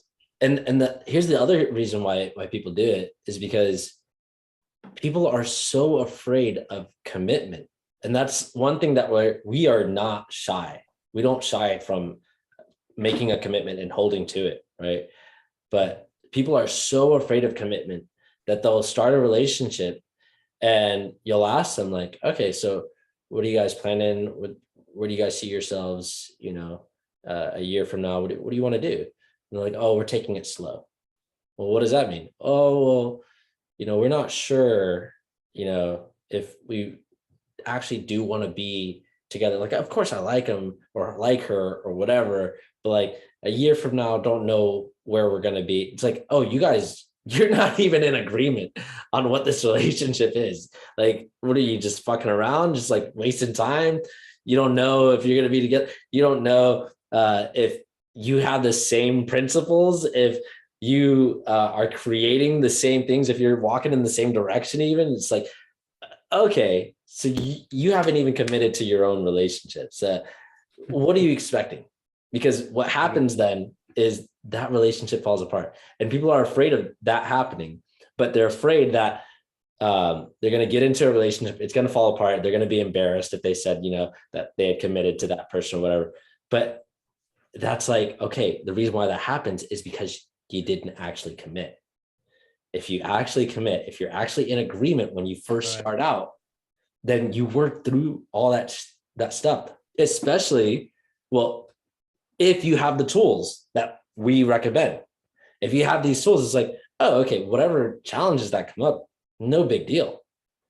Because you can just use the tools and overcome all those challenges, and it makes sense. You get really clear and you're like, okay, here's what I need to do in order to keep this relationship going. The other person realizes what they need to be doing, and then you come together and you're like, yes, this makes sense. Like you can work it out mathematically, and you're like, okay, great. So now I know what I need to do. You know what you need to do. Let's do that. Let's hold each other accountable. Let's keep going. Let's push through. Let's actually make this real. And the really crazy thing about that, I remember like watching Mitch and Jess, and so many people were like, when you guys started your relationship agreement, that was like, oh, it just seems like such like a business transaction or, whatever. Right. But literally walking through that myself is like, wow, it's actually amazing, because it gets all the bullshit out of the way. You're really clear on what the relationship is about, and you're not playing this like mind game or even emotional energy game or anything like that. It's just like, hey, this is what's going to keep this relationship really working effectively. And then you're able to both come through on that and really enjoy the relationship itself, because you don't have all that, like I'm saying, that extra bullshit that people make their relationships about. And instead it's like, oh, this is what it actually looks like, what it actually feels like, what it actually is to be a team, to be on the same page, to be like really caring, to be like, wow, okay, like you don't even know what's actually possible if you're not in an agreement that you're really clear on, first off, the principles for the agreement, right? Which the principles that we recommend are, to start off, the 13 destiny principles, right? Which are on our website. But also, if you're not in agreement with that, then how are you starting your relationship to begin with? What is the starting point of your relationship? How are you even getting together and agreeing to be in a relationship? What's it based on? Because if it's just based on some fickle bullshit, you're setting yourself up to fail. It's so funny. Like I could have never imagined this, right? Of, Mailat's family was over yesterday and we were hosting them for dinner, and they're asking us like what married life is like. And well, pretty easy answer. It's amazing. But I just imagine like all of everything that I've ever heard about what married life is like. Right. It's always like, oh, old ball and chain. Oh. Exactly, right? Where like multiple different days last week, Mira is literally just bouncing around the house saying, I love my life. I love my life. I love my life. I love it. I love my life. Before I didn't like my life. I love my life. I love it. And I'm just laughing and I'm just like, it's just, I couldn't imagine ever. Right. And then watch, you have all the people who are, if this runs through your mind, well, wait in 5 years from now, wait till you guys have kids. Right. It's funny because when people are married and all that, or if they have kids, they'll always use the next step that you haven't done yet to be like, I'm better than you. You don't know anything yet. Right. So you'll say, hey, relationship agreements are the way to get rid of all the bullshit because it shows that you guys are both committed to something bigger than just yourself. They'll be like, wait till you get a girlfriend. And you're like, fuck, okay, true. I'll put it to the test. You get a girlfriend, you're like, fucking works. Like, wait till you're married though. Right. Oh, okay, yeah, married life is all good, but wait till you have kids. Right. It's like, look at great. And then what's after that? Yeah, wait till your kids are two. Right? Yeah, wait till they're teens. Till they're Till teenagers. they're teenagers, right? Yeah, it's So just it's people like- being spiteful, right? Yeah, that's all it is. Those people, those are what's after early adopters, Mitch? What's like the mass? Um, so you have like the it's like the initial like. Let me just look it up. Yeah, right. Yeah. And in the meantime, the second half. it's like, and in the meantime, it's like, we're not looking for those people right now. We're looking for the people who can see enough that like, holy fuck, if I wait till Asif, Mitchell, and Drake have kids and they're 18, Yeah. and then they've proven they've worked through kids, they've worked through the terrible twos and they're amazing, and they worked through having teenagers that are amazing, and then you try to figure it out from there, you're fucked. You're fucked. You're so We're not looking fucked. for those people. Yeah, not looking for those people, right? it's early adopters, or actually, Well, no, it's innovators, right? Okay, Yeah. Go ahead. Oh yeah, it's innovators. So this is called the diffusion of innovation. It's a theory of how different like change spreads. And so it's this bell curve, and the first 2.5% are the innovators, right? This is like the people who jump on, they're like looking for something like a techno tutor or Destiny or whatever, right? And then you have the early adopters, and they're like, yeah, this makes sense. As soon as they hear about it, they're like, yep, that makes sense. I want it. And then you have, that's 13.5%. Then the main part, so it's the early majority and then the late majority. Those are the two in the middle. And then at the very end, you have the laggards. And so this is, don't be a laggard. Exactly, right? Don't even be in the late majority. Yeah, Exactly. Like be in the early majority. Like we are now on a global scale. Like we're still at innovator early adopter phase, but I'm starting to talk to people that I would consider to be like early majority. Yep. That are like, they're fucking skeptical of what we're doing, but they see that like, wow, you guys, you have something true. It just takes some time for proof. And they see like, hey, we're not joking. Like this works and we're getting results. And now they're joining. Exactly. And so that's that whole, the person that's waiting to see that we've covered all bases between 100 different people, they're not going to make it in their life. like our kids will be adults by then. And then how old will you be? Think about this. Hang on. Because we already have the proof of 100 different people. Just come on one of the hangouts, listen to the podcast. You can see it. Join the group. But yeah, then it's the person at that point, then they're just like cynical. It's going from being skeptical, like a healthy skepticism, to then being cynical. And if you're at that point, yeah, you're not going to make it. Yeah. So And join I us guess for- like I'm really glad you mentioned that point. And I'm also talking about the highest level of having kids and waiting for them to grow up through the terrible twos and teenagers and all that stuff. But when you understand principles and actually how reality works, it's like, Mitch, do you have any fear that your kids are not going to be amazing? No, Drake, literally do you no have any fear that your whatsoever. kids are not going to be amazing? No, my kids are going to be fucking amazing. And it's Your like, kids are going to have the best fucking friendships ever. Like the planet has not seen that yet. yeah. Pretty cool. Exactly. So that's what the event, what the major events will be, is the global part, just like having the local hangouts, right? The local self-perfected hangouts, right? Then you'll have the global hangouts that are on the video calls and things like that, which are cool, right? Really important.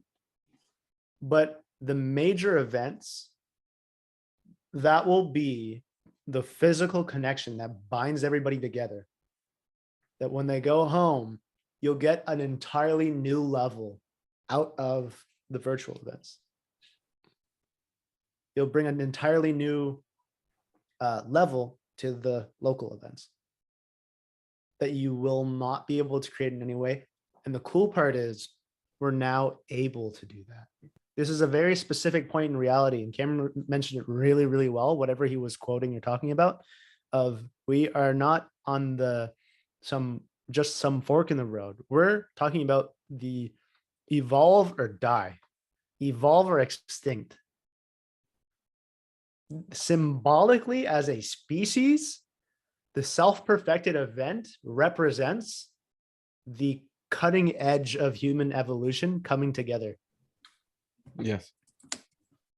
To push this world where it needs to be rather than where it's going right now. Right. And so you can only imagine until we make it real. Coming soon. Yeah. So let us know. Let us know in the comments below. Where are you thinking? Where would you like the first event to be? Yeah. We're looking at January of this next year. So 2022, kick the year off right. We don't have dates set yet, but yeah, where would you want to go? Leave a comment, right? Share this with other people and keep building the group. I mean, just every week I'm finding like 5 new people to add to the group. People that resonate, they're like into self-development. They see that there's a lot of bullshit within that, right? They're questioning things. I'm like, hey, there's this badass group. Like, I'm going to suggest you join. You got to answer some questions to get in. Would you be open to that? And I asked them for their permission first. And they're like, yeah, for sure. Send it over. And then they join. And then I encourage them, get on the Friday Hangout. And that's how it keeps growing. Right. That's why every week it's just more and more and more. And everyone, for all y'all who have listened to a few podcasts, you're seeing we live in a physical reality where it takes time to make real stuff. And so you're just seeing every week a little bit more, a little bit more, a little bit. And then some weeks it's a huge breakthrough. And then some weeks it's like, is it changing? Right. But it's like, that's just doubt, and just don't participate in doubt, because you see over time, weeks at a time or months at a time, it's growing.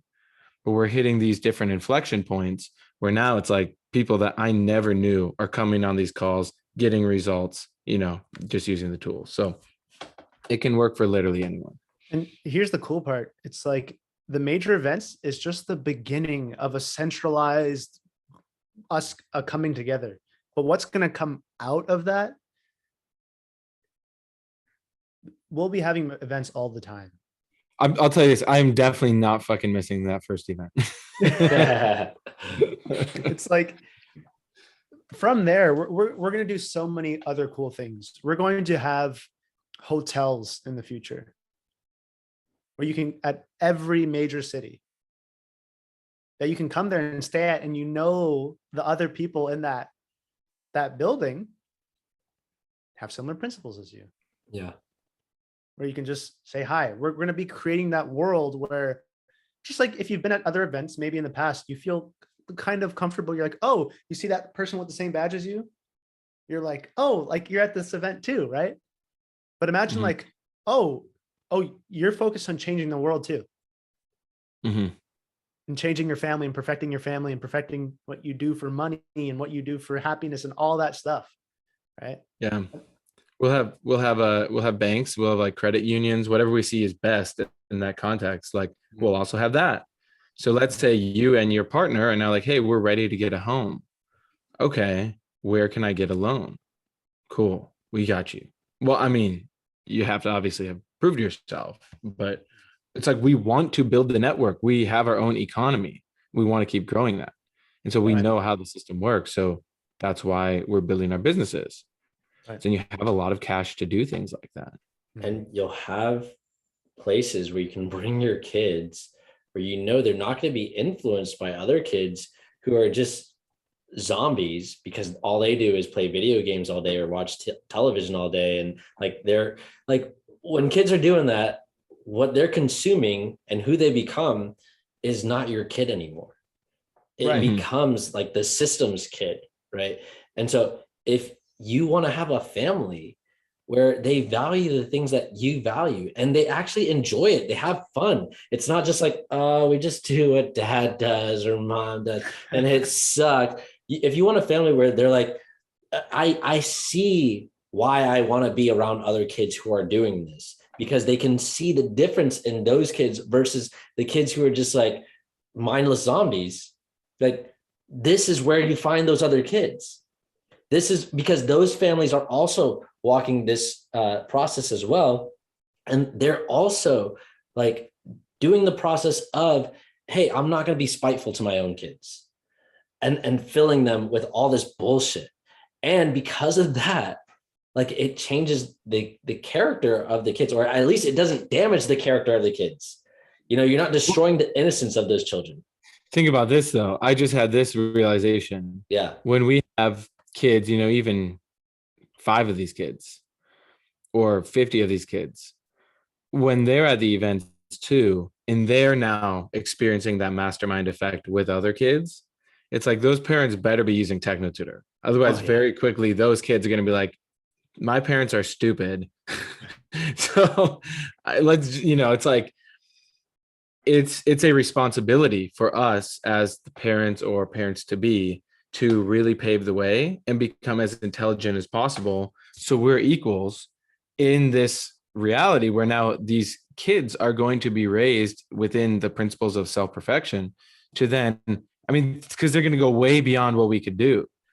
Yeah. But, and go ahead, Drake. Here's the other thing of why this is so important, because we're talking about changing the world, changing the system, right? How do you think that happens?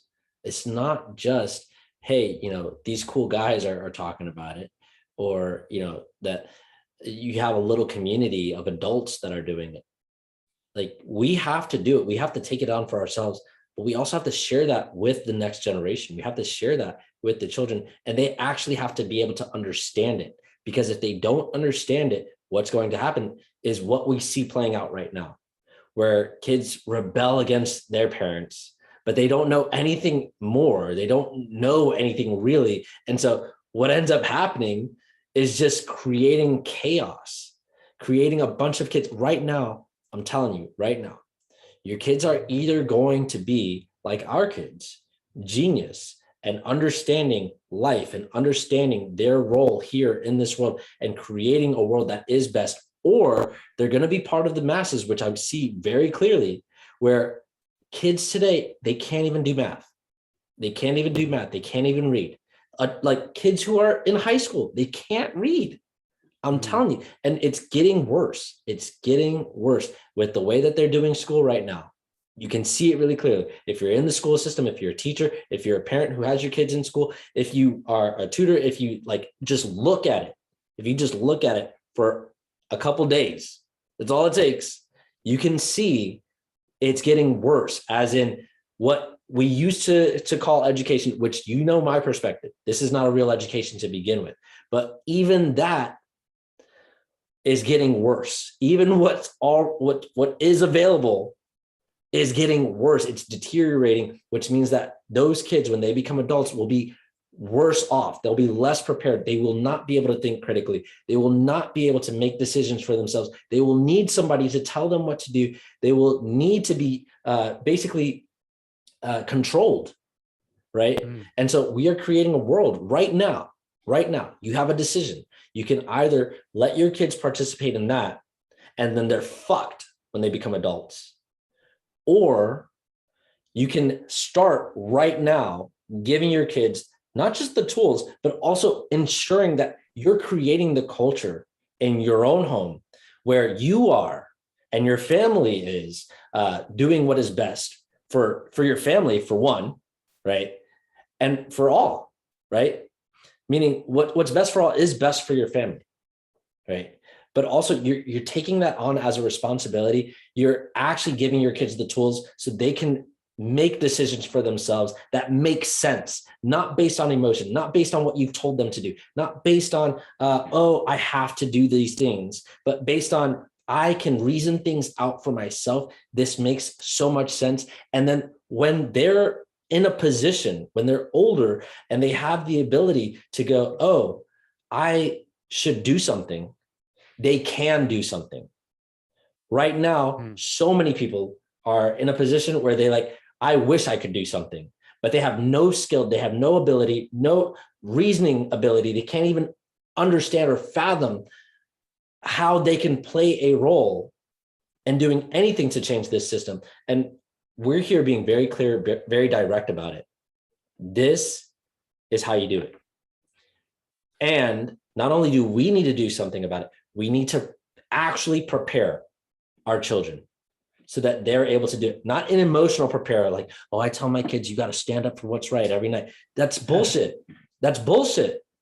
Give them the tools to understand what makes sense so they can reason out for themselves, so they can put things together logically themselves, so they can actually do something, so that when things happen, they're not just like, I was always told to just stand up. No, they're like, that doesn't make sense. Here's an actual solution for this. Here's how we do it. Here's how they can negotiate. They can organize other people. They can actually put things together and they're real. It's not based on bullshit in their mind. It's like, oh, I just had this fantasy and one day something's going to come. No, it's like, they're actually like, here's what I can do right now.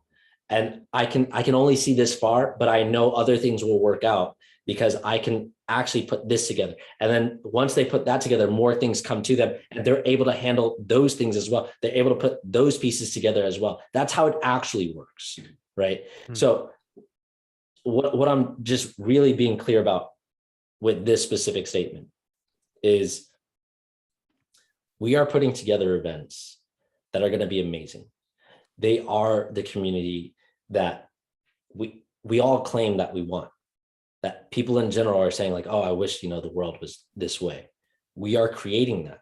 This is how we create that community. And we're doing it for our children, for the future generations. And it's going to be an environment that your kids want to be in.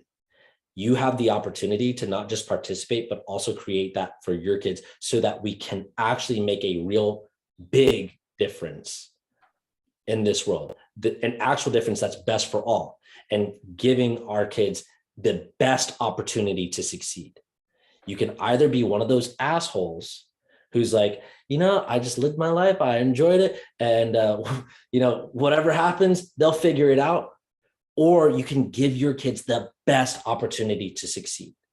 Because those are the ones who are going to be making decisions for all the people now who are like, fuck it, like not my problem, or who are trying to do something, but they're too emotional about it. So they're not figuring out what to actually do. Did you ever have that, like when you look at your parents, you're like, oh, I wish they would have done this. Right. I wish that, we could have lived like that, or, whatever. And you're just kind of like, it's just too bad. Right. But Right. You can actually be that thing for your children. Right. And for everyone's children. Yeah. For everyone's children. Yeah. The systems that we're putting in place, what's the alternative? It's okay. Me and Mayla were talking about, I said, everything is falling, because she was telling me what's going on with the schools and the vaccines here. And you're not going to be able to go anywhere if you don't have the vaccine and all this stuff. You're not going to be able to go to school if you don't have the vaccine. People are getting fired or let go from their job, or people who are shift workers, they're not going to get hired they're not going to get any more shifts if they don't have the vaccines and all that.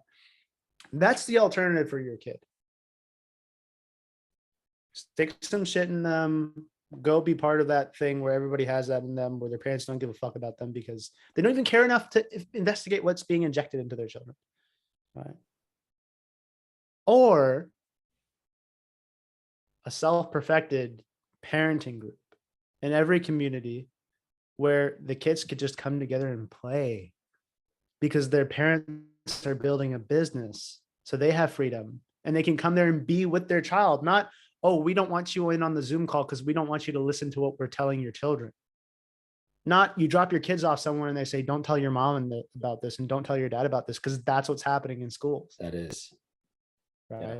They're creating different identities at school and then saying, don't tell your mom about this identity. When you go home, you're you still. It's crazy. It's really crazy.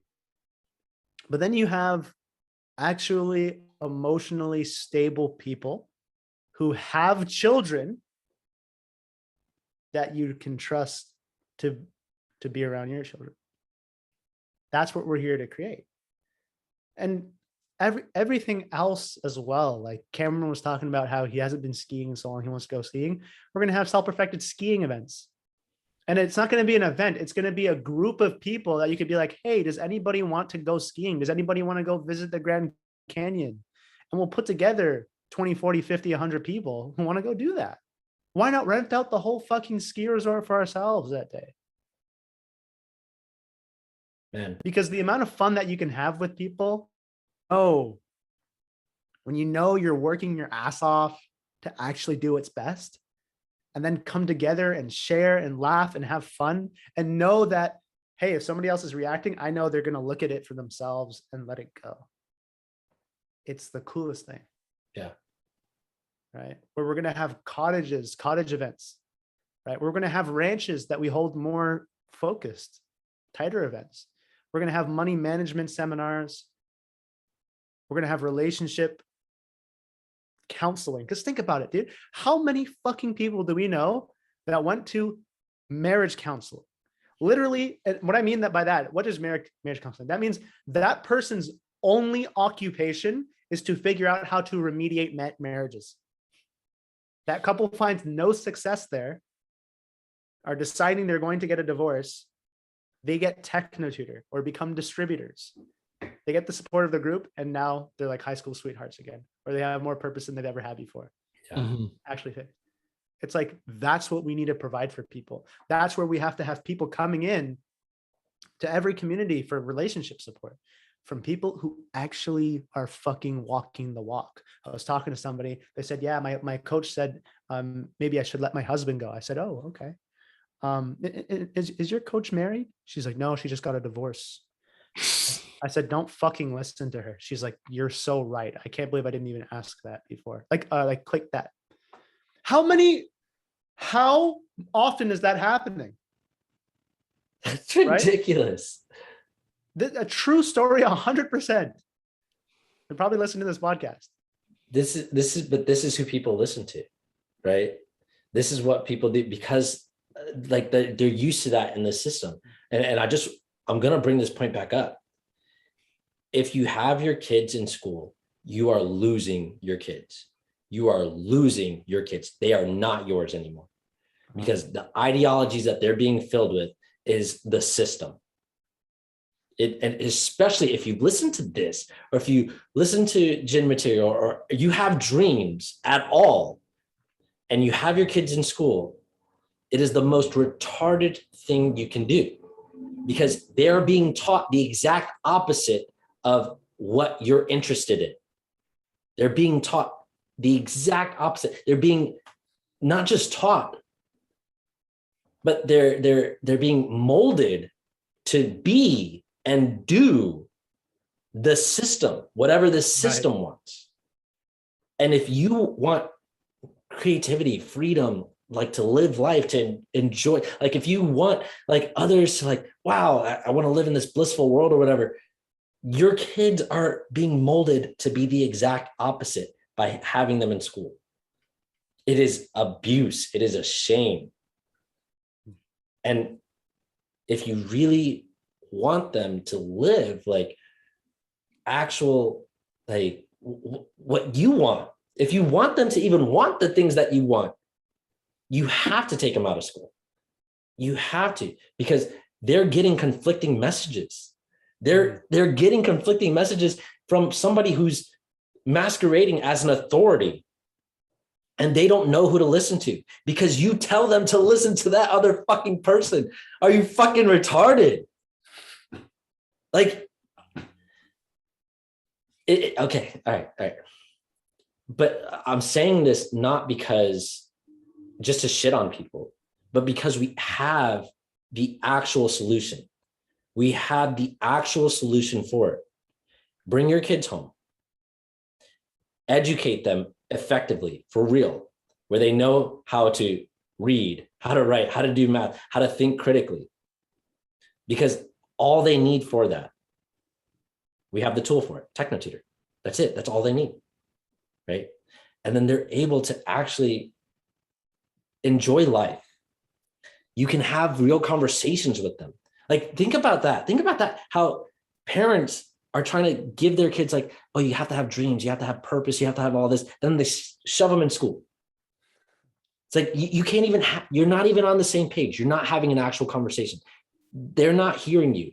They're concerned about doing whatever worksheets they're getting at school, or who's this other person that they're talking to in class or whatever, or they're going to go getting in trouble and yeah, the pee and not being allowed to. Right. Or they're going to get on and play this video game with so-and-so after class, because that's all they think of as bonding. That's all they can really compute. So when you're talking to them, it's like you're talking a different fucking language. They can't even understand you. Why? Because they don't have the vocabulary for it, which we've clearly laid out here. Hey, okay, we know how to do that, where you can actually speak to them and they can understand you. And then you're on the same page, and then you're having a real conversation, a real conversation. There's so many people that are not having real conversations with their kids. They're lecturing their kids. They're telling them what they want to tell them, but their kids are not even there. They're checked out. They can't hear you, right? Stop putting your kids in school. If you want them to live a good life, if you actually care about this world and creating a world that would actually be beneficial to your own children, take them out of school. Do not continue to put them in school, because all they're learning there is to create a worse world. All they're learning there is to just go along with what is here. That's it. And if you're listening to this and you know people who are doing so and who don't know, because the only reason why you would put your child in school is because you don't know how a child is actually educated, so you don't know what they're getting programmed with. And the second thing is you don't know the alternative. You know both. That's the importance of building this community, so that you actually have a platform to share these points that Drake is sharing with. You share it with people in your community. My tongue's kind of funny from the drink. And so the thing is, once you commit yourself to the point, you'll be able to actually, when you commit yourself to the collective, like I'm here to change myself so that I can be effective in supporting the collective to shift, to change, right? Then you'll be way more effective in making money. Then it'll be very easy for you to find a partner. Then you'll right? actually have a real relationship with your kids where they actually love you. They enjoy being around you. They want to follow in your footsteps. They're like fucking proud of you. They're like, that's no. My dad's fucking cool. My mom's cool. Like, no, they get me. They actually understand me. You know you didn't have that as a kid. Fuck. You know your parents, you were just like, they don't fucking get me. Everyone's extreme, right? That's so true. Wow. You can actually have the relationships, not just with your kids, but with your fucking spouse as well, where you're all like a family for real, not just like, oh, Disney on the weekends and we had a great weekend, and like, oh, there was a lot of fighting involved, or like, we were trying to do this and get there on time and all this, but like an actual, like your life, the entirety of your life is just like, I love my fucking family. I was with the family and they're saying to somebody, like there's parents and two kids, and they're talking to me and one of the kids of, remember how the sibling ruined that trip for us? And they're like, oh yeah, like what happened again? And then the parents start talking about how their youngest child ruined their trip. Look at that, that's so fucked. I'm like, wow, this is so different, It was a while back. Mm-hmm.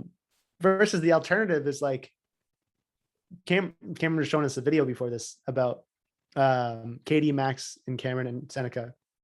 She wasn't in the video, that's why I don't know if she's on Katie's back or something probably. But they're at Rona and they were looking at tools and they're laughing because Max knows all they are. What is Rona? Lowe's. Yeah. Rona. You guys call it Rona? Yeah, That's it's like hilarious. Like Corona for Is it a short. bad rap now during the Rona? There's like home hardware and Rona and all that stuff. But anyways, yeah. Lowe's, for example, we have Lowe's here too, where he was bringing up that point. And I was like, remember going, he was talking about it for himself. And I remember going to those hardware stores and you're just like, like, when are we going to be done from here? Like, when do we get to go to McDonald's or where the fuck, you know? Yeah. And then you see like Cameron and Max, they're just laughing about stupid shit, taking the tools off the walls and talking about them. And Katie's laughing like, oh, that's a big one. Max like, that's not big. That's not big. And him and Cameron like, that's not big. You know, it's like a totally different mindset, right? Where, you know, we're going to create the world. We're going to create it. And Cameron referenced Buckminster Fuller. Buck Fuller Minister. No, you said it right the first time. Buckminster. Buckminster Fuller. Yeah. Where he talks about it's specifically about creating a new system that makes the old one obsolete. That's what we're doing.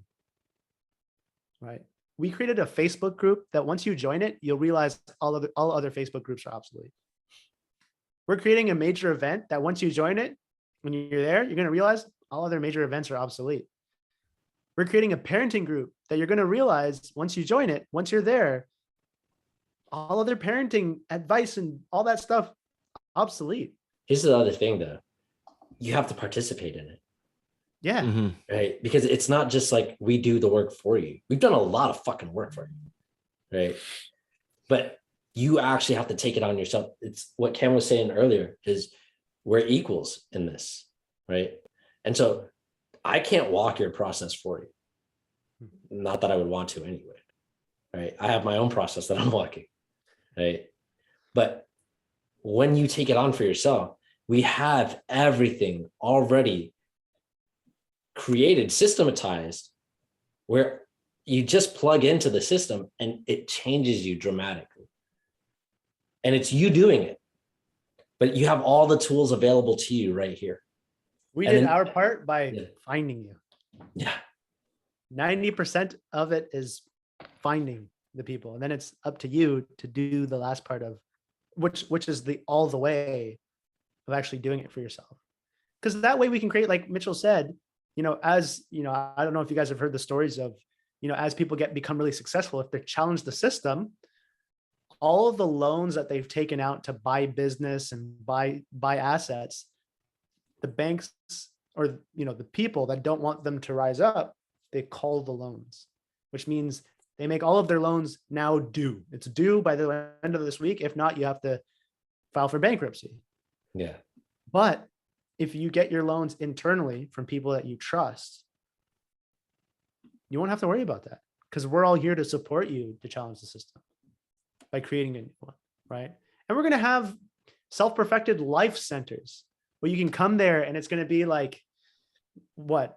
Like a salted air where you can like just relax and just go to the spa and get a massage and, you know, be in hot tubs and saunas and all that stuff, right? And we're going to have like sports leagues, right? Where you don't need a vaccine to play. That's what's happening here, by the way, is now you need a vaccine to play. Well, certain locations, if you play on the university campuses, you need to have a vaccine. Something that's like, I guess it's my last season. I said good timing. Yeah. And so it's like what we're creating is going to be the system where we'll create the highest quality things that you'll be able to afford because you'll make the highest quality income with the support of the group. While you walking it as an individual, because sometimes, you know, people assume that when we say we're equal, it means, oh, cool. Like that means it's like a subconscious point of, oh, because you're doing everything, I'm also doing everything too. Like I'm saved. That's like where our mind automatically goes. No. You guys know what I'm talking about? It's a very subtle point, right? It's like you feel saved. No. Equal is when you commit yourself to walking through the fears and all of your resistances and reactions to creating a world that's best, and you actually doing it. Then you're equal in your process. You're equal in perfection. What's perfection? The process of removing your faults, right? You don't have to be perfect. You have to be equal in perfection, the process of removing your faults. When we say we're all equal, it means we're equal in value. It's not, oh, I should get something, you shouldn't have it because you're how do the elite refer to the average person? You're a consumer. Yeah. We're the creators. What's another word for creator? God. Producer. And you're right, producer, obviously, but also we're God and you're the consumer, the slave, the follower. It's like, no, we're building a community of equals so that we can do things together, so we can go travel together. How many people want to take a Euro tour that they haven't taken yet? Yeah. Let's go. Let's go. Right. Well, you're actually going to do it, right? But my point is like, they didn't let Americans in right now. Now it's probably going to be a true. vaccine passport. So that's so true. So boom, this is what I'm good saying. thing we have right? friends that are going to get into the European Union and the United Nations. So then we can get back there and make it best for all and then travel there. Right. It's like, even we're looking at the event of like, how's travel going to work for the event? It's like, okay, we can get private jets. Cool. But maybe not everyone's going to be able to afford that. We found chartered buses. You can take a bus trip where we can pick people up all throughout the States, right? All the way through, and then go to our location, wherever that chooses. If you haven't commented a location, comment a location where you want to go. But it's like, imagine that fucking bus ride. Do you guys ever do that in high school, or like maybe like you had some sports team and then you would go on like the bus rides and it'd be so much fun? Dude, it would be, maybe like at that Ginny event, how it's like, no matter where you are, you're like, I want to talk to this person. Oh, I want to talk to this person. You just talk for hours. Right. Wow. And there will never be a shortage of like amazing conversations to have. Yeah. That's right? so cool. It's like the whole trip there, and then being there before the event, you've already blown your mind 12 times on the way to the event, and then another 40 times being at the event before the official part. And then at the official part, it's like, holy fuck. And as everybody knows, you got to dance your ass off at one point. You gotta go fucking hard. I want to really let loose, right? Dance party.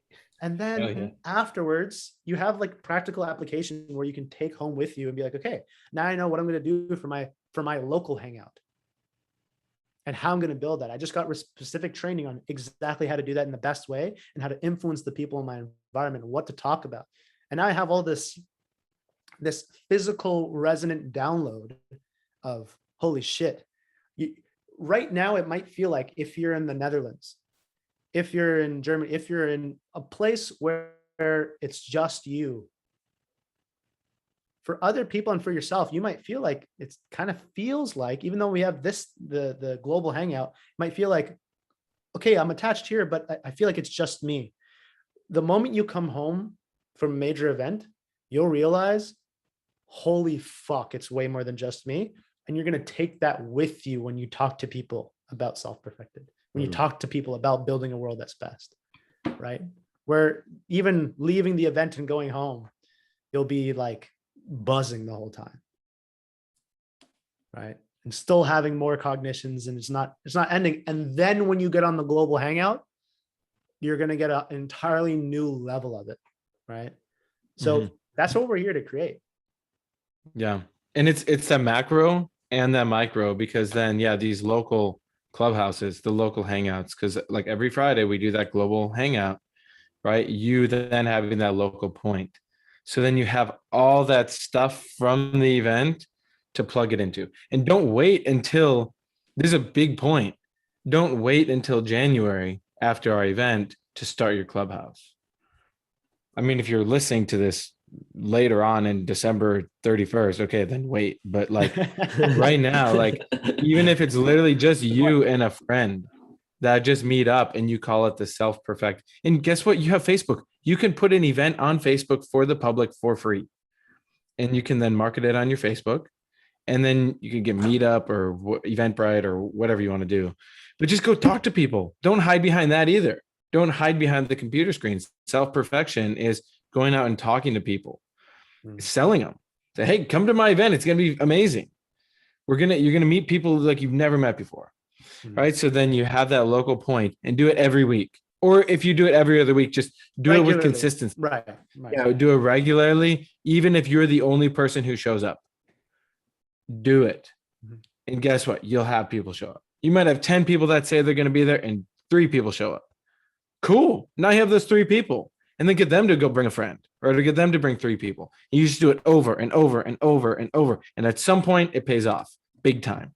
Like the past couple clubhouses we've had, we have like 13, 14, 15 people there. I'm like, I think I have to get a new office now. But there were many times where it was 4 or 5 people. But it didn't matter because then those 4 and 5 people, they understood it. And they're like, wow, I'm going to go implement this. And I'm going to now have a different relationship with my kid and all that. But it's like you build the point, you put in that work, then you go to the event and then you come back and it's like, whoa. It's like, and so then everybody, the group that you built beforehand, you bring that to the event. So then when all of you go back, it's not just you bringing that event back. It's 5 other people, 10 other people, 20 other people who are like, holy shit. And I fucking guarantee you, especially for the people who are distributors, right? Specifically for the people that are distributors, if you do that, everything about your life is going to fucking skyrocket. Mhm. It's going to go to the stratosphere. All right.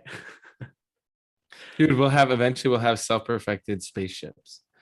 We'll go That's and what I was like, thinking have about an too. event on Mars. Self-perfected Mars. So- But for right now, before Mars all you perfected. guys catch that whole thing about, oh yeah, we gotta go to Mars, like Elon Musk. It's like, let's sort this shit out on Earth first, right? Let's take responsibility for what's here, not some theoretical other thing. Cool. Yeah. Anything else? Get some I self-perfecting. have a call in a moment with a guy who his bio on his Facebook says, I want to be president. I was like, okay, I'm going to test you on that. So I'm chatting with him.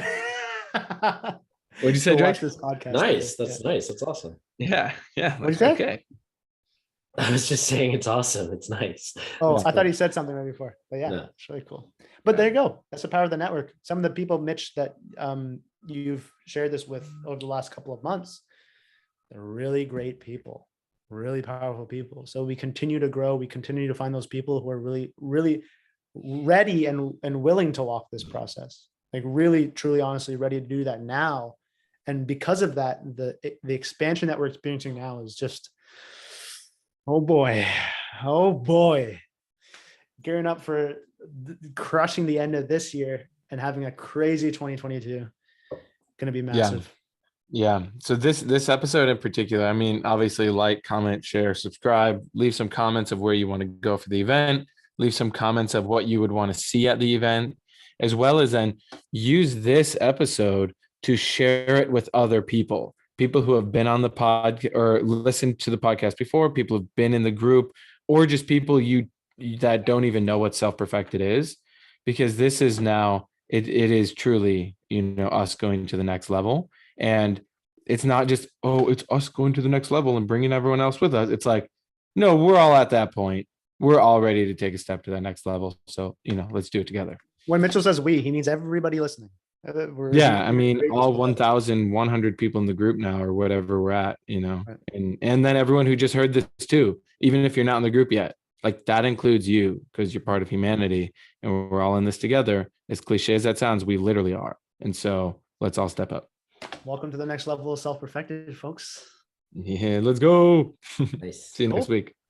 Peace.